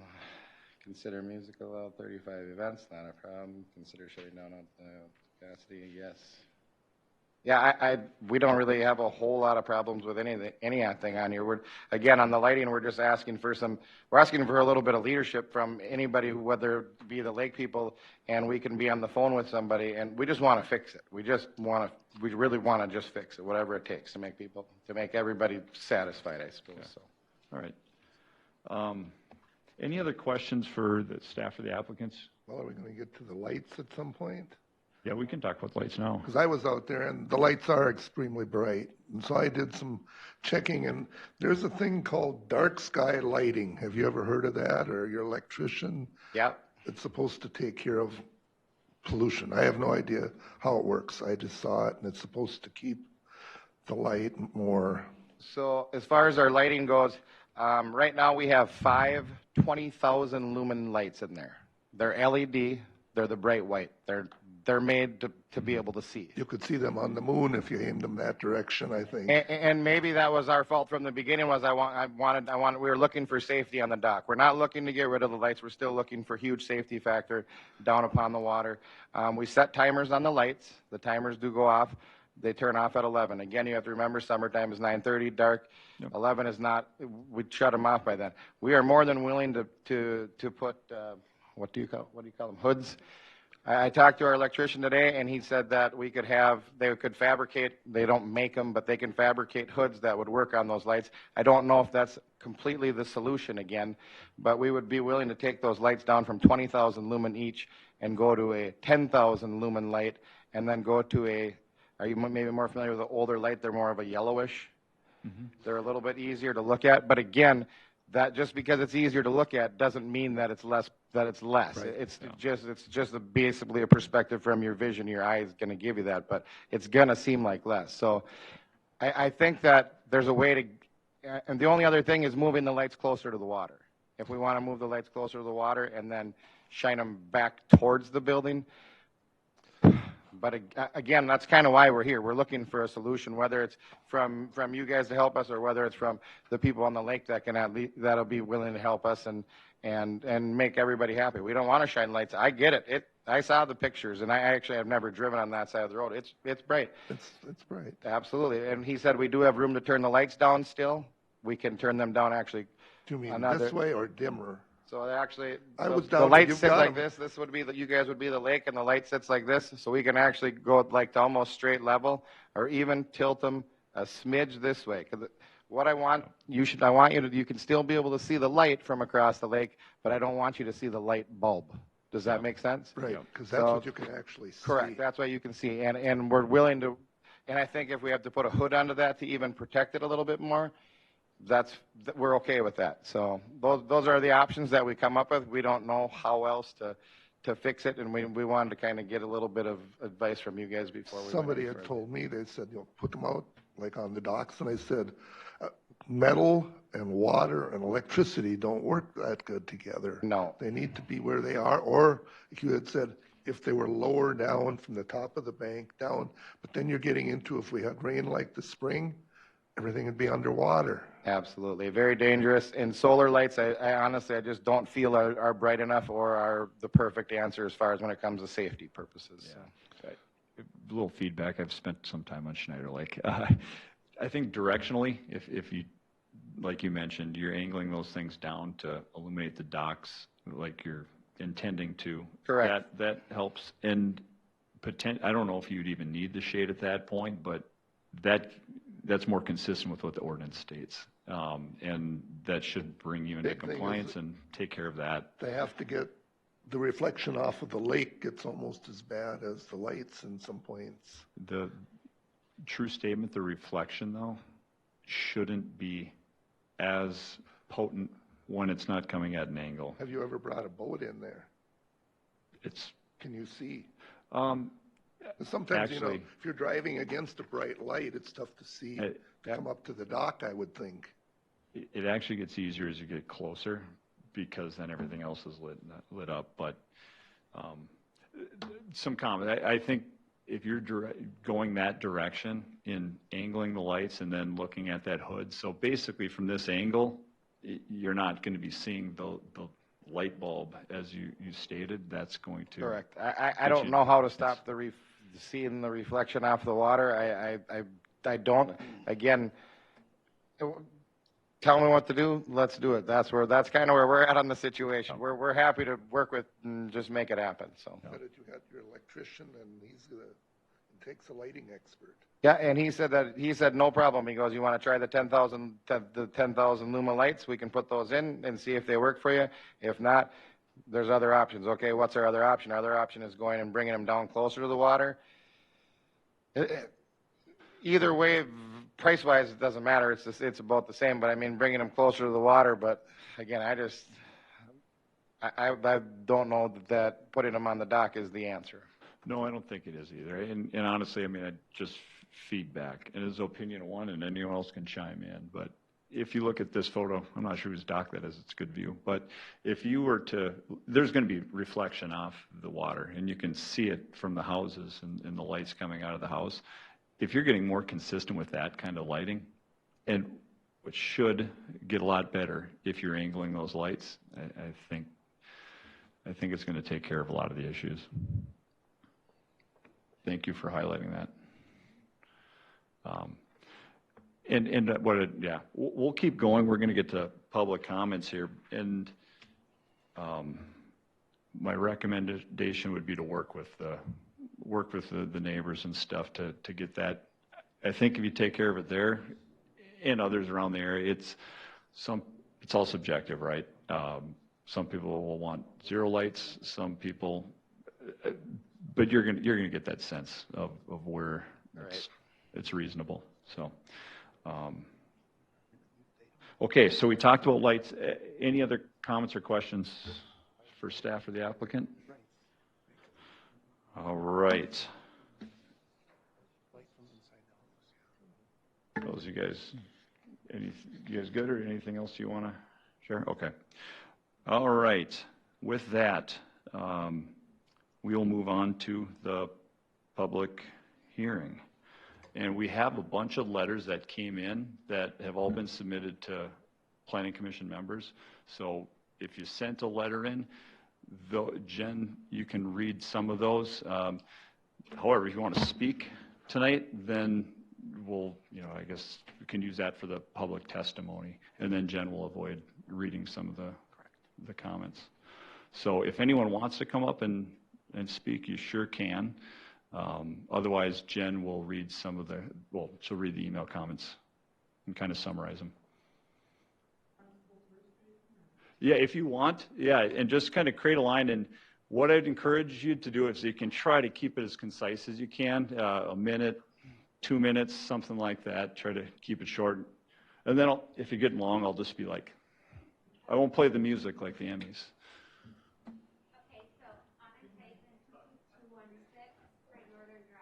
Mr. Chair. Is a green button on? Okay, you got to really put your mouth up to it, please, so we can catch you. Oh, now it's like bright green. Yeah, okay. That's it. So Anna Tyson, 22216 Great Northern Drive, and that is a picture from our deck. Okay. So, if we're sitting by our fire, we don't get to see our fire, enjoy our fire, we enjoy the lights. So I have a clarifying question. So you said you wanted to, how many weeks are there between Memorial Day and Labor Day? Okay, good. And then what we'll do is we'll jot the questions down and then we'll address them when you're done. Okay. Sorry, I should explain that part of the process. So, okay, weekends between? Yeah, between Memorial Day and Labor Day, and the amount of acts that they would like to bring in. The amount of what?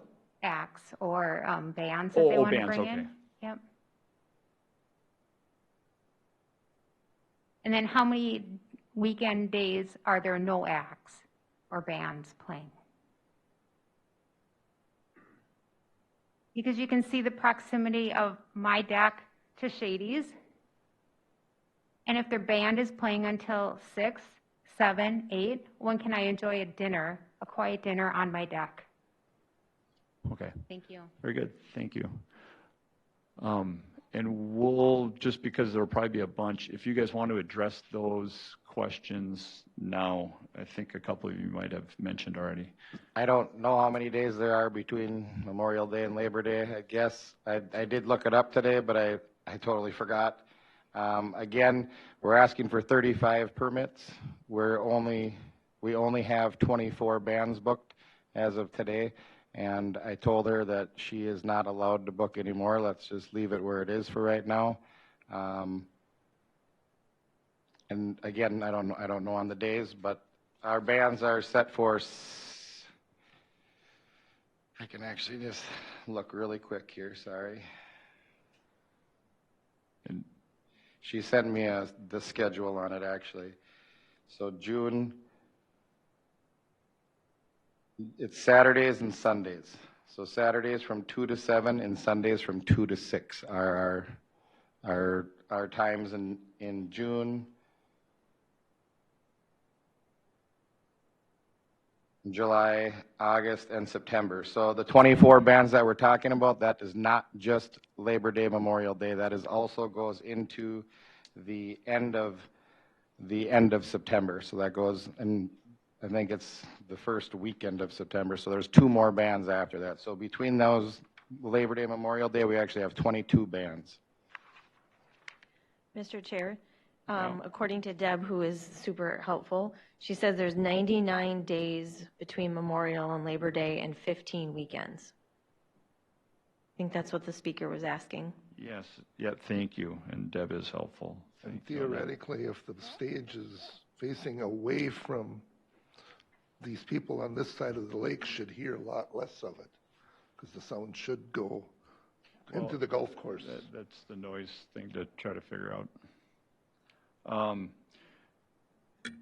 Did I see something in here about Memorial Day to Labor Day? Or is that just the? It was a condition. That's one of the conditions, right? Mr. Chair, in their application, they asked for proposed music events not to exceed 35 music events from Memorial Day to Labor Day. And so then in the conditions, we carried that through, but we said Memorial Day weekend, because I'm assuming they want to do like Saturday, Sunday of Memorial Day weekend, to Labor Day, period. Now, if we want to allow a couple after Labor Day, that's something that should be clarified as well. Okay, all right. Thank you. Terry, you're up. So, I already gave you my information. Yeah, I think we're good on that, right? If he's Let's already. get it one more time. Okay. Terry Shorn, 22164 Great Northern Drive, Cold Spring. So Chris, just to clarify, basically you'll have a band every weekend all summer, right? No. Because it might be helpful for the residents to know when you're not playing, because then we'll stick around and not go visit someone else. Okay. Have any weekends open? Yeah, I can certainly look through here. Well, that would be helpful. Just off the record, let us know when they're not playing for the residents, so we can kind of plan our weekends as well. Sunday, August 7th, Saturday, the 20th of August, the 21st of August are available. September, the first weekend, and Sunday. Hold on real quick. So you guys, we got to keep this stuff Take in that order, off so record. We just get the information Yep. and we'll be good with it. Cool. The second thing is what is that called? We have a a parking lot that doesn't shed water. What's that called? Oh, impervious. Sorry. Impervious. Yep. So if you're going to go with a impervious option where you're going to tear up some tar and put in grass, are people going to park on that grass then? No. How are you going to satisfy the parking? We have an agreement with the golf course on adding parking spots across the road.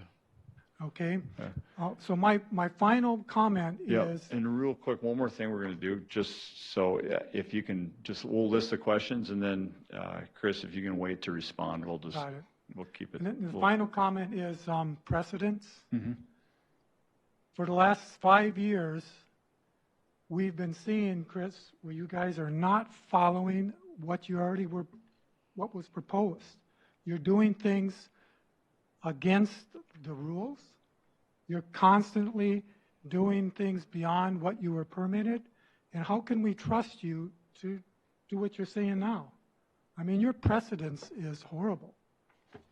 Not personally, but the performance from you guys, it's not very neighborly. Okay? I'm done. Okay, all right, thank you. And I know you responded to a couple, Chris. I guess if there's anything else you want to respond to on those, go ahead, Jen. Mr. Chair, can I please address the parking? Yeah. So the variance they received in May from the Board of Adjustment authorizes the 146 parking spaces. And on the drawing that Angie just pulled up there, the spaces that are not blacked out, the spaces that are existing, plus the 24 docks equals 146. So they have parking for what the variance allowed. Okay. So there is no requirement that they need to add any more parking spaces because they did receive that variance. But we'd still like to add some, just because we feel they're probably necessary. Okay, okay. All right, thank you. Yes, next. Jeremy Schneider, 22212 Great Northern Drive. Is it the button again? Yep, that's right. Button. Now it's bright green shining at me. Yeah, and Jeremy, just one more time because. Jeremy Schneider, 22212 Great Northern Drive. Thank you. Immediately adjacent to Tyson's, the picture you sent. I do have an updated picture if I can approach as well to hand this off. And I'll show it to you guys as well. Just so you see them. Cool. All right, thanks. So it's basically just another view of the same lights from our deck. Sunday night, this past Sunday night at 10:30 p.m. So a couple of things. First of all, I've heard here that willing to work with neighbors and whoever to address the lights. We've been complaining about lights for 2 years and we've seen no action. So I'm to Terry's point, the precedents and whatnot. How do we trust you? How do we get together? We can follow up after this, right? To actually make that happen and do something. You know, moving lights that are shining out in the lake down to illuminate the docks would seem to be the right course of action here, and that I don't think that takes a lighting expert to kind of think through that. Secondly, the stage. Stopped over at Shady's quickly on the way over here. The stage trailer appears to have been moved and replaced already with, is that the temporary trailer, Chris, that you're talking about? You're Chris, right? Well, yep, but we'll wait. Yeah, you can address that. Yep, exactly. yep. Yeah. So I guess in general, right, you know, you've seen the written testimony, you're hearing public testimony here, right? You know, you're going to hear a lot of things from the property owners. My question is, what are you going to do? You know, if you look at the findings of fact, you'll get to that later, right? You'll see several items which call into question this amended request, right? You know, and how that's the impactful items there, right? You know, we're not looking to prevent Shady's from being economically sound. We are looking for, I think, as Mr. Shorn said, for Shady's to be a good neighbor and take into account neighbors, what neighbors see, what neighbors feel, what neighbors hear, and actually take action on that. The bottom line is that if you approve this request as is, you'll be condoning further ungoverned expansion, as Mr. Shorn said too, so given past precedents here. Thank you. All right, thank you. Anything you guys want to respond to on that one? As far as how we've acted towards this, we have never actually known who had any problems. We were, when people called, they hung up. We were assuming we knew who it was, but we never knew who it was. I can't fix this. I can't fix it without somebody telling me what their problem is, and I understand that there's a problem. And we're very understanding on that there's a problem. And we have done things like we set the timer up on the lights. We've spaced them down 2 more times, hoping that was enough, and it wasn't. So this is where we are today, so. Okay, all right, very good. As far as the stage being replaced immediately, there was a 6 by 12 foot section that was adjacent to the previous stage, the one he was talking about that got removed. Yes, we took that one that was adjacent and now we actually placed it in a place that's 100 feet from the lake. So currently, technically, where it's at is legal. Okay, all right. So we're within. Thank you for clarifying. Anyone else from the public? Oh, Heidi, come on up. Chairman, Commissioners, Heidi Stahlberger, 17497 Fairway Circle, Cold Spring, Minnesota. I'm the clerk for Wakefield Township. In last October, at our monthly meeting. Heidi, could you speak into the mic, please? Sorry, thanks. Last October, at our monthly meeting, there were a group of about 15 to 20 people there that were upset about the summer concert series. Excuse me, and in particular, Johnny Holmes. And they discussed that with the town board. The summer concert series, there was fatigue from that that we understood from the people that spoke up. The Johnny Holmes concert, the dock lighting, gas pumps, fireworks. At that meeting, I know this is old information, but at that meeting, Stearns County Captain John Lentz was present. And so between the board members and Captain Lentz, we answered as many questions as we could and directed the people to, make those comments to Environmental Services because of the fact that that's who issued the permit, and then also call their commissioner or planning commission members. Another couple of points that I will add is that Wakefield Township has a noise ordinance. However, the noise ordinance that Wakefield Township enforces is mainly non-commercial, like for residential use. So if Jason's having a huge party at his Happens place, a lot too. right? And somebody calls the township to enforce that noise level, or those hours of operation, then, that's where the township might step in. So just a point of clarification, because I did notice in one of the letters that it stated that Wakefield Township does not have a noise ordinance, but we do. It's just not for commercial. We don't enforce it for a business like this because it's already in their CUP. Another thing I'd like to add is the road project this summer that Angie mentioned. The pre-con meeting isn't even until next Tuesday, the 21st, and we don't anticipate a start date before July 4th, but we do anticipate the end date based on the working days in the project that we've been told preliminarily from the engineer that project will wrap up end of August before school starts. That's the hope for school buses. All right, very good, thank you. All right, and those were a lot of, I think, statements. I didn't catch any questions specifically. Okay, thank you, Heidi. Addressing the board, Rita Manning, 17453 Fairway Circle. Lee and Chris, we want you to be profitable. I mean, we like the restaurant in the area. It's a good venue. We just want to be able to live in our homes. So we're trying to find a solution that can work. The noise, the sound of even a one-person band in our yard is as loud as in your yard. I don't know how you could turn it without that being. If you go to a two-person band or a three, the minute you bring in extra speakers and extra, I love going to concerts, but 4 hours a day, every weekend, we can't entertain. We have not had anybody over for dinner for the last 2 years. You can't sit on your patio and count on that you can hear. I don't know how to solve that, but every day of every weekend, is excessive for those of us that live on the lake and we like the quiet and the calm. So, and hours, every band is 4 hours. So that's 8 hours, sometimes 12 hours out of a weekend. It's just a lot. So if we can figure out a way to have, that you can have music, but that we can still have our backyards to be able to entertain ourselves, to be able to carry on a conversation. Love some of the music, of course, don't like some of the music. Other people have the option to come or go. Those of us that live in the area just don't have that option.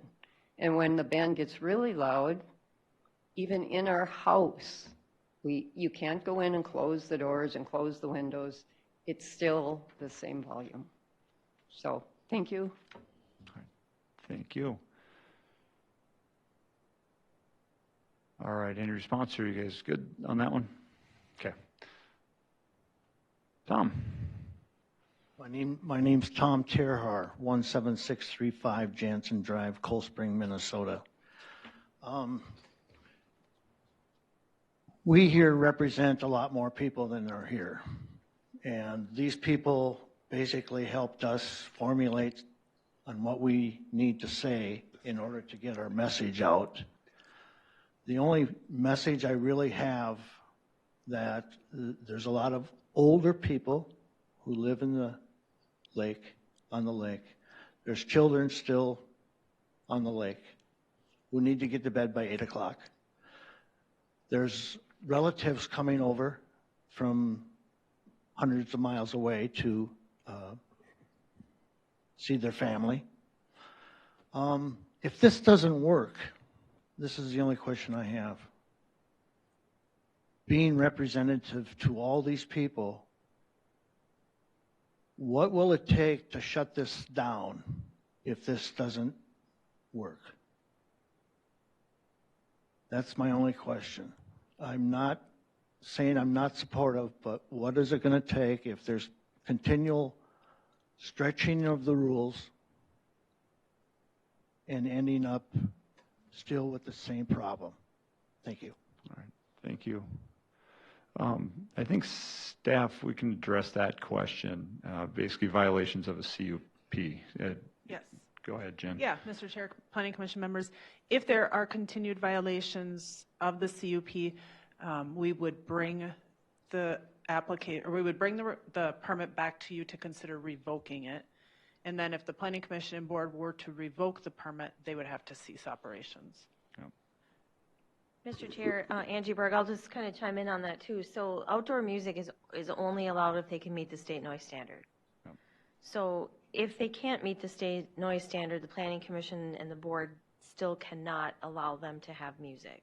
So that's why we worded number 9 the way it was. It's only allowed on the property provided the noise levels comply. So we would expect if noise levels do not comply, we would expect them to stop having music events. And if they didn't, then right, we would have to seek revocation. But just so it's clear for you and the neighbors and for Jeff and for Chris that if the state noise standard has to be met, that's not something we can vary from. Yeah. Okay. Well, and maybe that is, thank you for mentioning it, Angie, because that is kind of good clarification when it comes to the noise, is that, again, everyone's going to have a different opinion on what's too loud, but there is a state standard that basically defines that. People are allowed to have a certain volume of music, but then also it's not allowed to exceed that because that's other people's rights. So go ahead, Joe. Angie, and that's what I was questioning earlier as far as the standard for the noise. And once you have people gathering and imbibing in alcohol too, conversation oftentimes gets louder and louder as the day goes on because people are trying to talk over the music. With the amplification, I think we're going to be challenged with this standard, just thinking that that's going to be an issue. And where will this be measured? Where and how loud? If the people out here, you can kind of tell them where you're going to set up a measuring place somewhere. Where will that be? Right, so the county has a decibel reader, and we'll be going out and we'll be checking in the future. Where it's done is at the recipient, so it's going to be it's at the property line is the way that the law is written. So that in this case, it'd be the north and the south property line. So it'd be the edge of the lake and, Probably the closest to the homes is what we would Yeah. be looking at. North and the south would be, well, I'm asking for the people out there, they're gonna wanna know, where are you gonna measure this? And, On a parcel of this size, there's not a lot of options, right? So No. it's going to be the property line closest to the homes on both the north and the south side. okay. good, thanks, Ken. We have a couple more, want to come on up?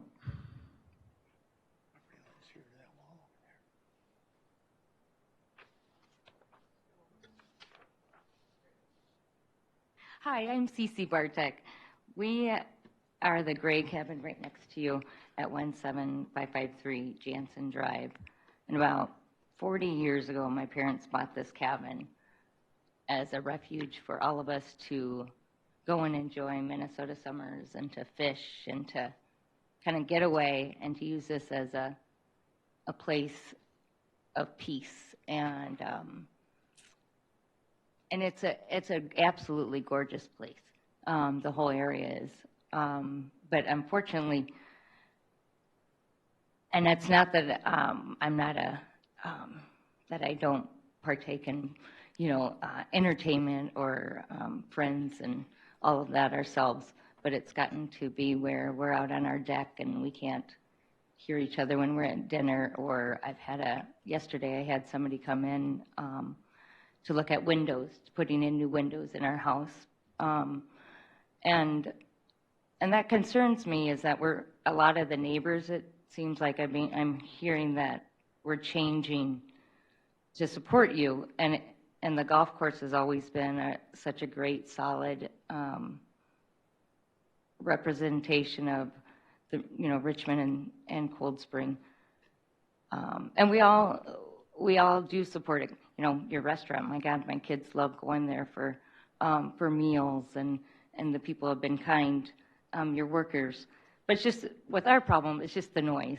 And I'm really glad to hear that you might not have to take down those shacks or whatever. I remember talking to, Yeah.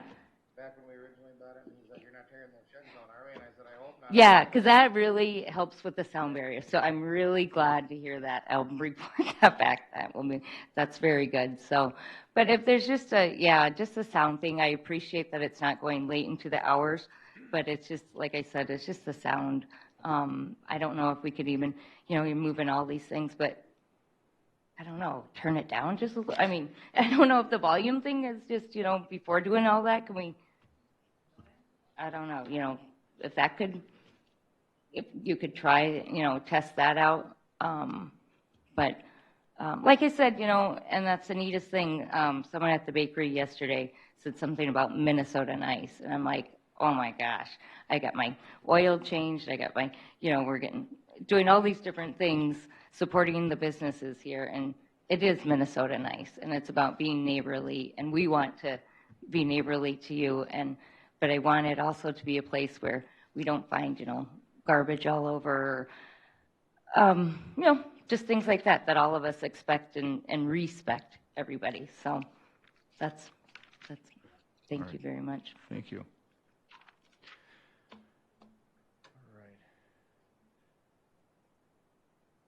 Hi, Kirsten Feline. I'm at 22194 Great Northern, so across the lake. I'm the one that found that Minnesota ordinance. I don't know if you guys already knew about it, but and I know months ago we were like, how loud is too loud? And we were talking about what the sound would be across the lake.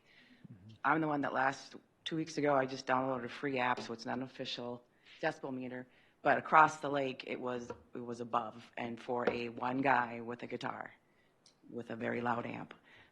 And I did say in my letter, like, I don't like that guy. That's subjective. If I was at a bar, I would probably leave. I want to sit on my lake. I can't not hear it. And in fact, my husband and I, tried to get her a little Bose to play over it. No, it's not going to work. So I can't imagine our friends here that live next door. I mean, to hear it in your house, that's crazy. We actually took a boat ride, which was kind of a good idea, and we got away from it. But I totally love live music, love it. And I hope we can find a way to make this work. Moving a stage probably isn't going to do it, because that can't help the people that live next door. So maybe put it on the 10th hole. I don't know. So, we did have a question there wondering, sorry. Pointed out towards the road.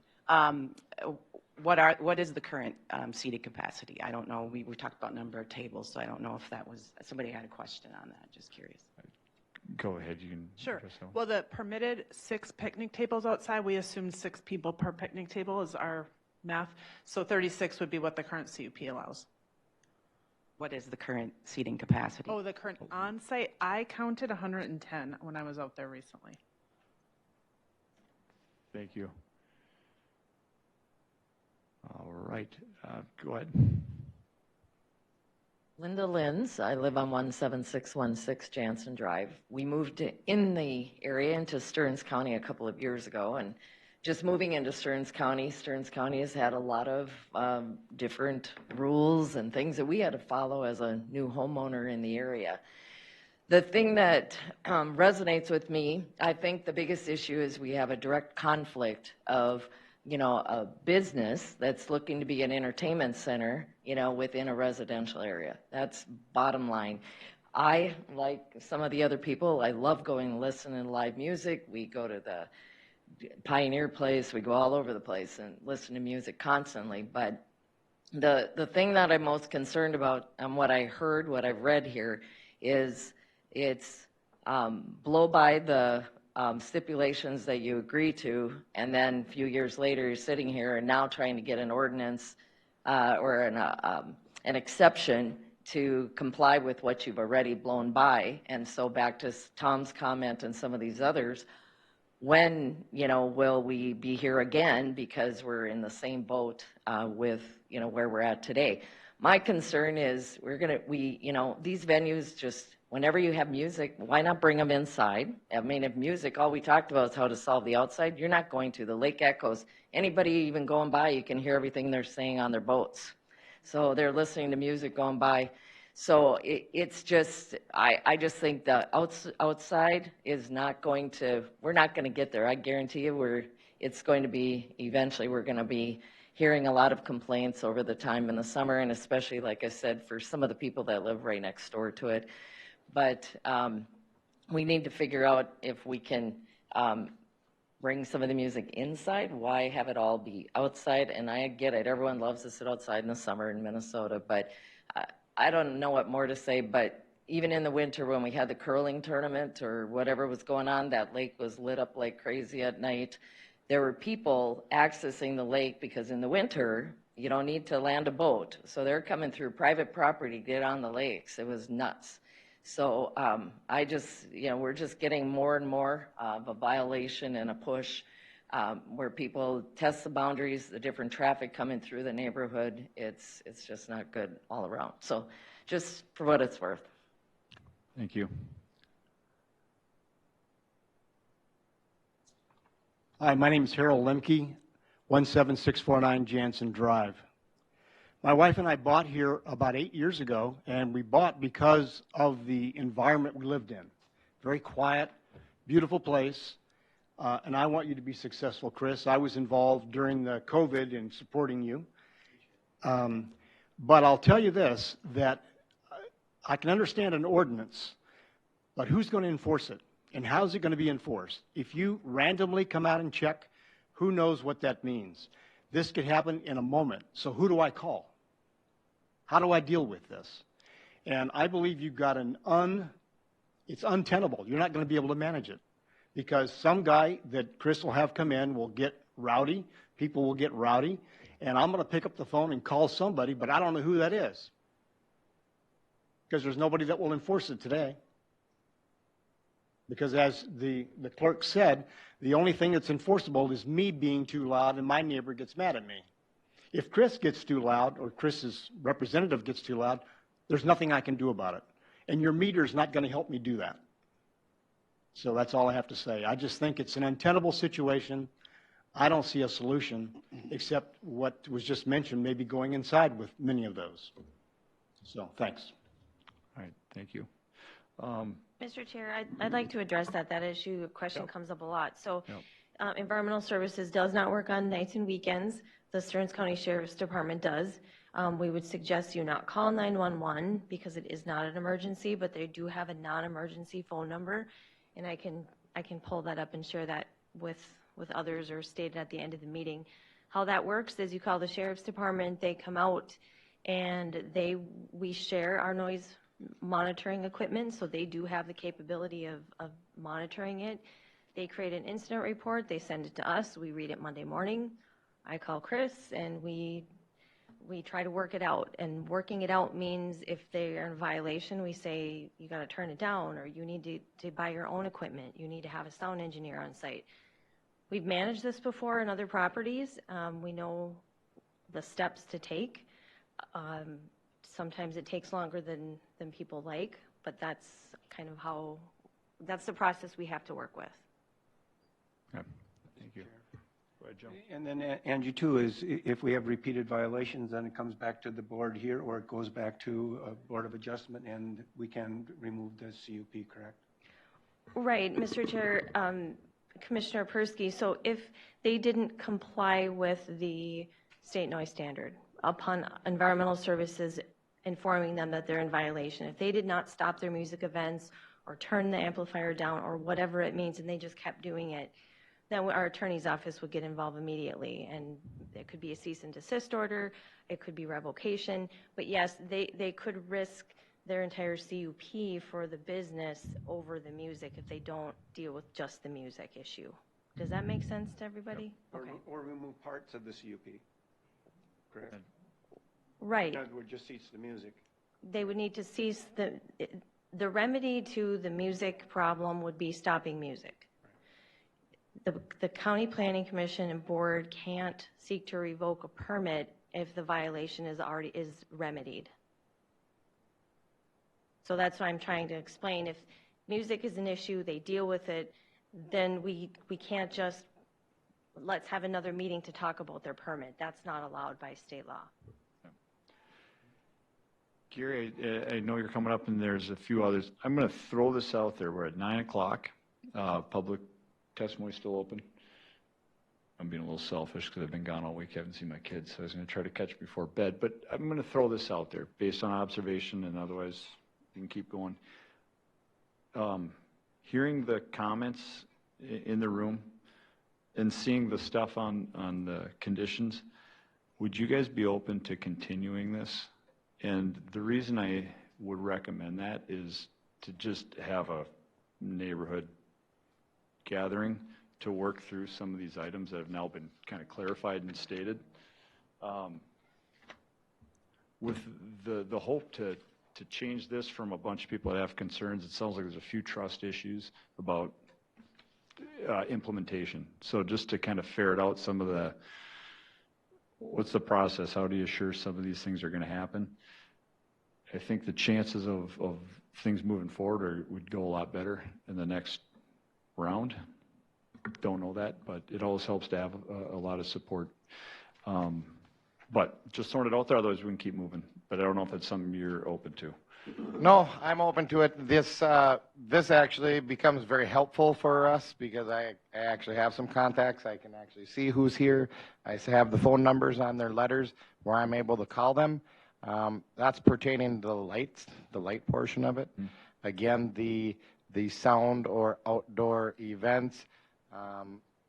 When I met with the girls in the county, we dropped it down 30% from what we were. If it's something where every other weekend or they would, we're open. The music honestly doesn't generate huge revenue.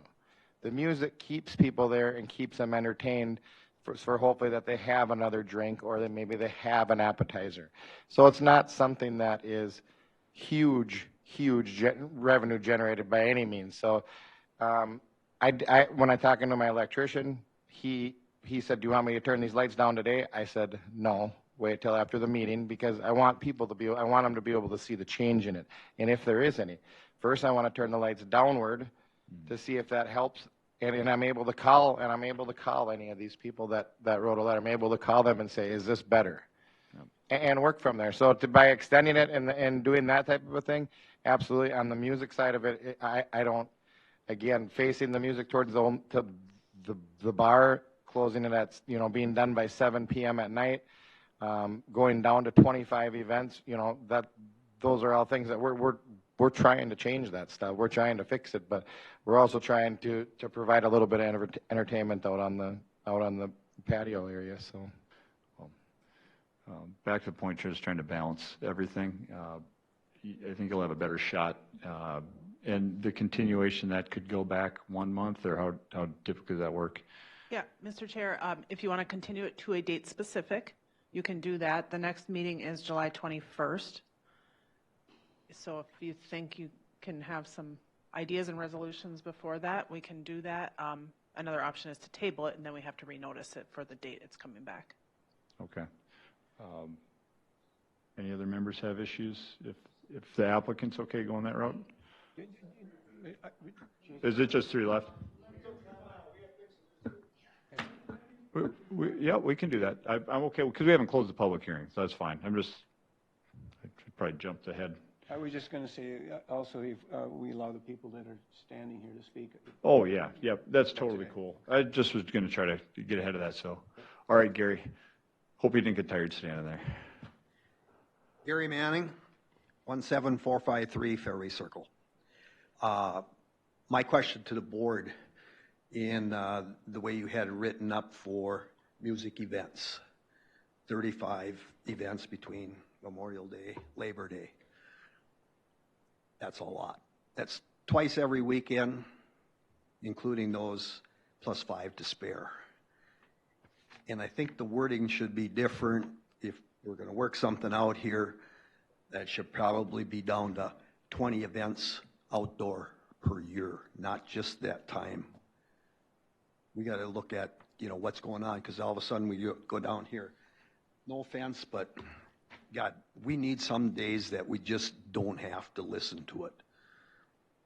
And like we said, the one-person bands, it's there. We took a boat ride the other day just to see once if it was just our place, and it's right out in the channel, and you can hear it bouncing off the homes. And I don't know, maybe you could, before you go construct a stage and point it back there, have the people just sit out there and play there once and just find out.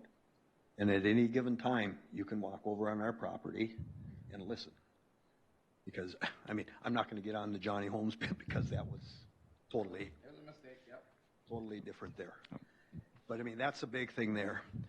And do you really need that many dock slips? 90% of the time, those docks are empty. Or the thing that I don't like is the too long extensions. They really stick out into the lake.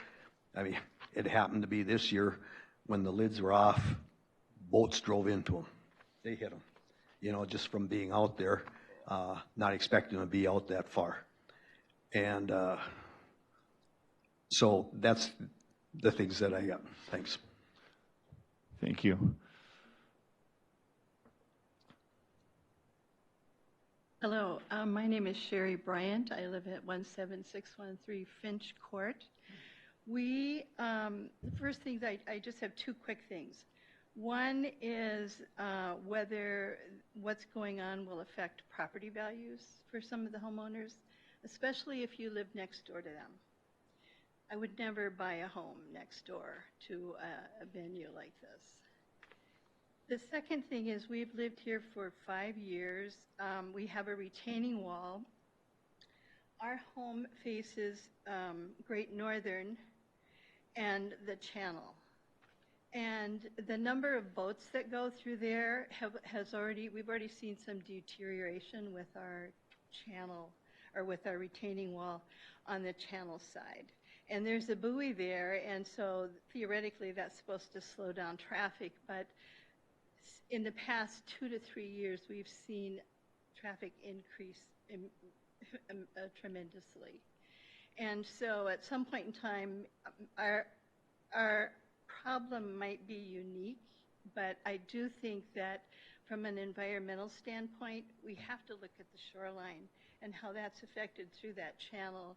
and both in Schneider and then in the Great Northern area on both sides of that channel. So that would just be the two things that I would like people to take a look at. Thank you.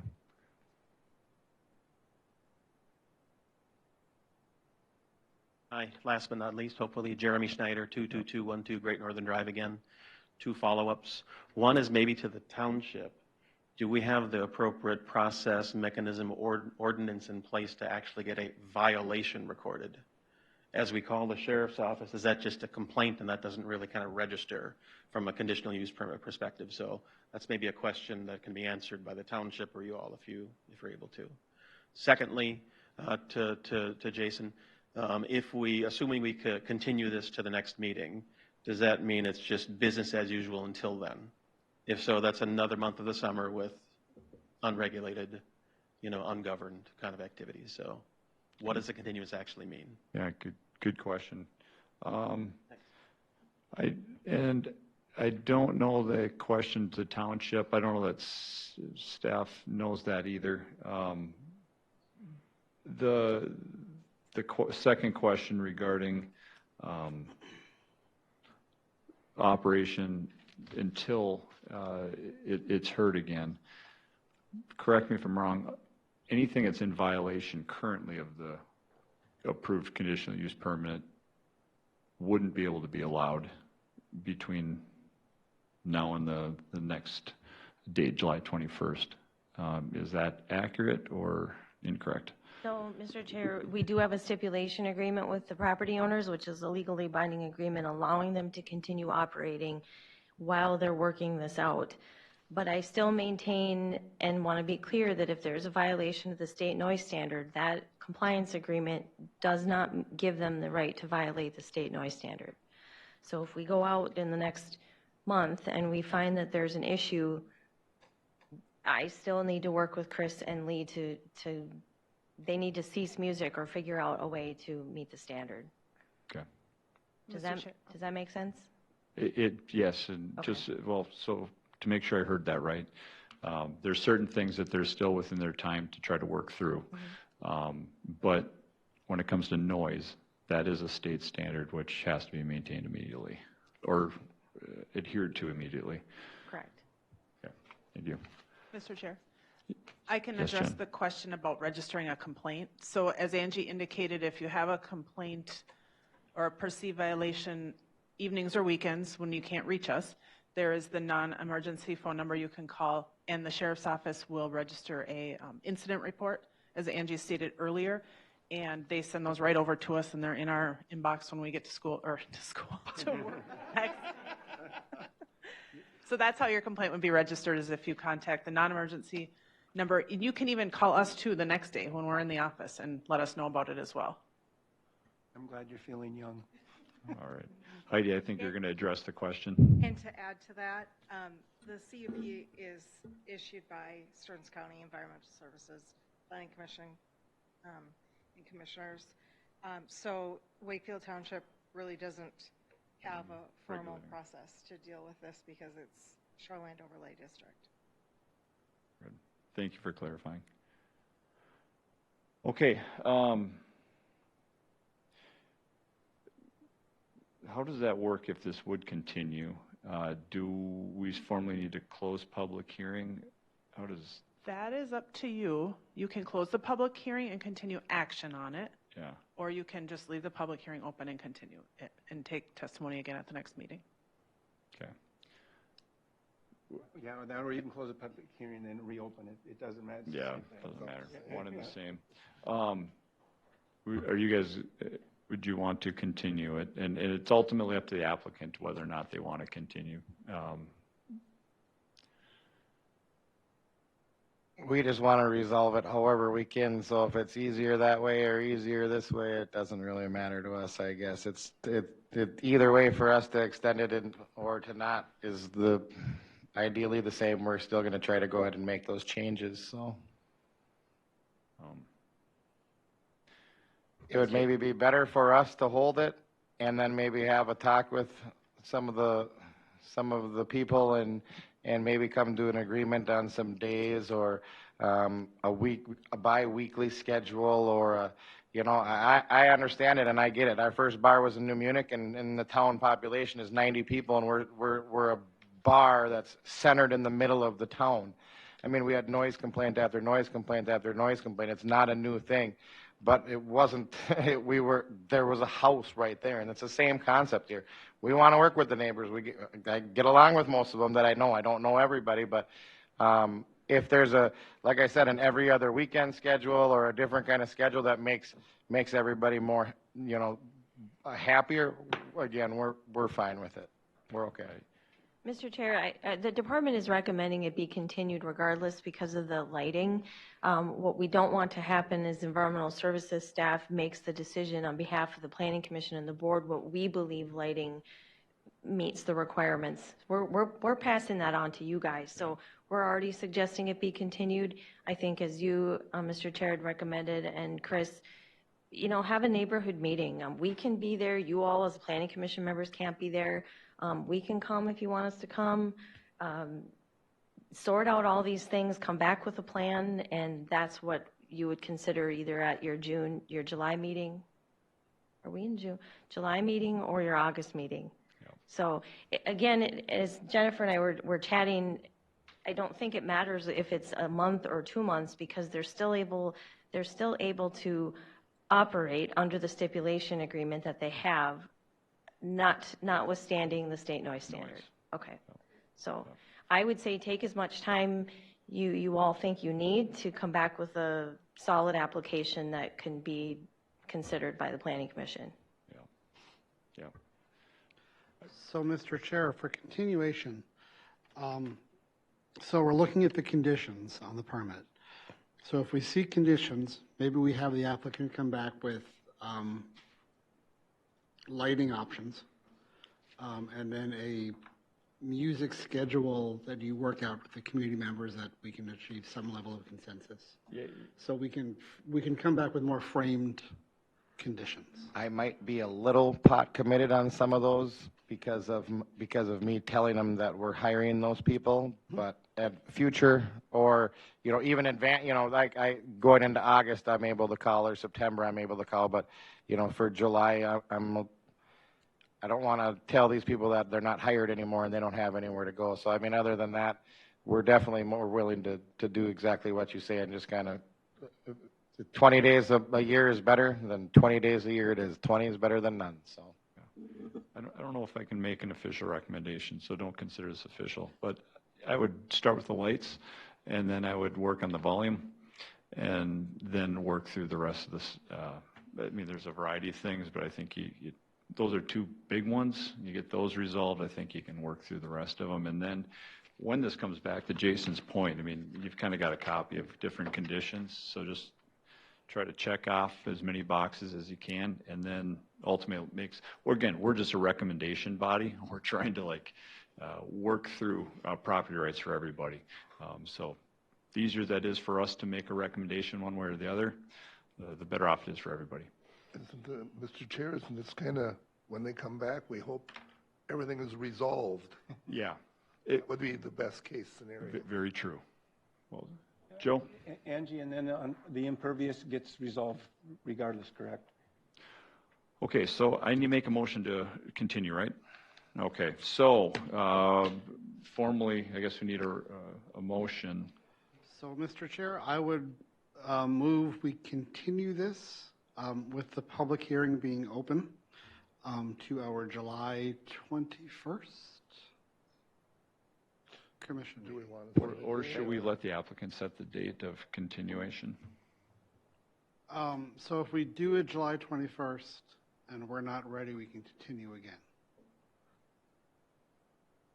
That was a question, I think. You could, yes. It would have to be on the agenda for July 21st. Okay. And then you'd have to take motion at that Okay. meeting to continue it again. I kind of like that, though.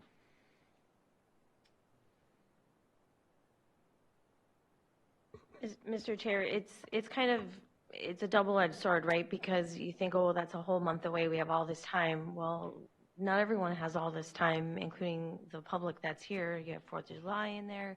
And in order for the Planning Commission to have a good amount of information for you to consider in your packet. We need that in almost 2.5 weeks. Okay.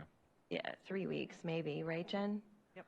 So we can put it on and see what we have, but then all of these people are going to need to come in July and then possibly again in August. So Sounds like it's better to go directly to August.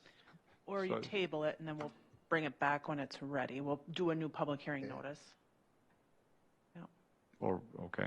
I rescind my motion. Mr. Chair? Angie, are you suggesting that July is not possible, is pragmatic or problematic? I'm just suggesting that between all of the people here from the public and the applicants and the time of year and how busy it is, are they going to be able to all get together and meet and get an electrician to evaluate this? And if I'm hearing yes, and everyone's like wants to get this done, we're here July 28th anyway. We'll be here and talk about this or not talk about this. It's really up to the applicants and to the Planning Commission. How complete do you want this to be? Well, The reason I'm asking too is three of us board members will not be around. We'll be in Denver on the national convention, so. In July? Yes. Okay, well, maybe table. You already make a motion again. So Angie, if we table this, and then when we're ready to go back, you would have to renotice this, and all the landowners will then get a letter. Yeah. Maybe tabling is the better option. All right, so I'll move we table this. Good pivot. I'll second that motion. All right. Thanks, Sean. Motion by Jason, second by Sean to table. All those in favor? Aye. Aye. All those opposed? All right, so this one is tabled, and then work through those things. At least you have something to work off of now. And Mr. Chair, can you just Yeah. seek clarification from the public that they understand what's being done? Because otherwise our phones are going to be ringing off the okay, hook all tomorrow. right. So, okay, so good, thank you. So to try to clarify, and then just ask questions if you have them. So what's going to happen is, we're not going to vote on this tonight because there's things that need to get worked through. If we were to vote, whatever's written here is going to either sent off for recommendation to the county commissioners or recommended for denial. Tabling it allows everyone to work together to better clarify some of these things. If 20 days suffices for everybody, then you would state that in the conditions. Musical events not to exceed 20 days per calendar year. Those types of items are the things that can get ironed out. And so this is a chance to work together on it. What I'll share with everyone is look for the resolution. Try to find that common ground, because if you're all out here, well, then it's really hard to ever make a recommendation. It's going to you're taking a gamble. It's either going to go for you or against you. So the better you can resolve them. Rita.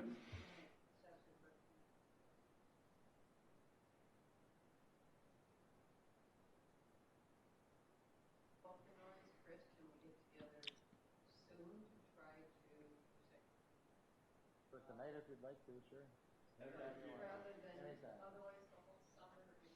I just kind of want a bigger picture of what you guys want, and I'll go with it. I'm okay with that, but I want to put it to rest. Okay. I can't tomorrow. Yeah, so you guys talk about it later. We have to have this on mic, so it's for a public meeting, Sorry. so, no, all good. Okay, so that's the process. I think we're good to move on. This will be tabled and brought back when it's ready. Mr. Chair, if I may. Yeah, Sean. For the public, this is also an opportunity for you to watch what's happening. And as was explained, if there's some violations, make some calls, and they will be responded to. So this is another way that we can have some effect on the outcome when we come back. So thank you for your time. Clarification of that, if I may. The number you gave, the number we have to call first before we go. Mr. Chair, so the answer to the question was, which number do you call? Yes, ma'am. So I would normally call the sheriff. Correct. But you've indicated that environmental services is involved, so I have to call you first, and then they will log something to the sheriff, who will then call me.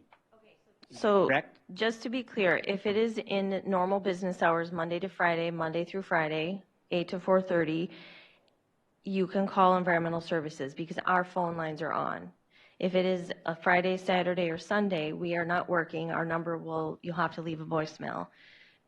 Call the non-emergency sheriff's department number, and they will respond accordingly. And then they will send us an incident report, and then we will follow up with, as the land use authority, with the applicants. And as Jennifer said, feel free to also call us that following Monday morning. We'll hear about it eventually, but you can call us as well. Okay, can I ask another question? Yep. You didn't talk about resolution. If I call a number and say there's a problem, what happens? So what happens, Mr. Chair, members of the public, is that the sheriff's department will take the call according to all the other calls they have in the county. They're not going to get out there within 5 or 10 minutes with lights and siren, okay? So the expectation is that they will get out there at some point during the music venue. They will have the county has noise monitoring equipment, and they will have that equipment with them, and the deputies can monitor the noise. And if there is a violation, then the sheriff's department tells us, and then I call Chris and say, you can't have music until you have this resolved. Point of clarification. If my neighbor calls the sheriff because I'm making too much noise, the sheriff will come right away and make me stop.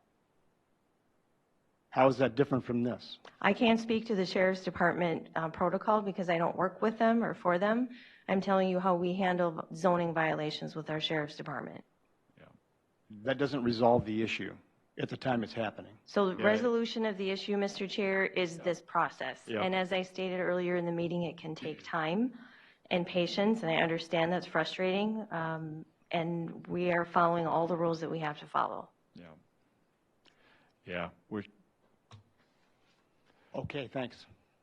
it's a playing field we're given. All right. With that, this is tabled. We have minutes to approve. Mr. Chair, I'm sorry, one more thing. Yeah. Our Shelley Benson, our director, is asking Richard to state on the record the reason for the abstention. I think that's protocol. So if Rich, Okay. if Rich could do that, please, for the last item, that would be great, and then I will stop talking. Oh, Rich, for why he's abstaining? Yes, from Okay. this item. Rich? I know, excuse me, I know both Chris and Lee as former students. All right, thank you. All right. Oh, go ahead, Ken. Just wondering if that would make them harder on them or easier. We'll let him answer after the meeting. Okay. All right, Move meeting to minutes. approve May Yeah, I 19th need a minutes. motion to, I will move to approve those. all right, motion made by I'll second Ken, seconded by Mike. All those in favor? Aye. All those opposed? All right, minutes approved. With that, any other discussion anyone has?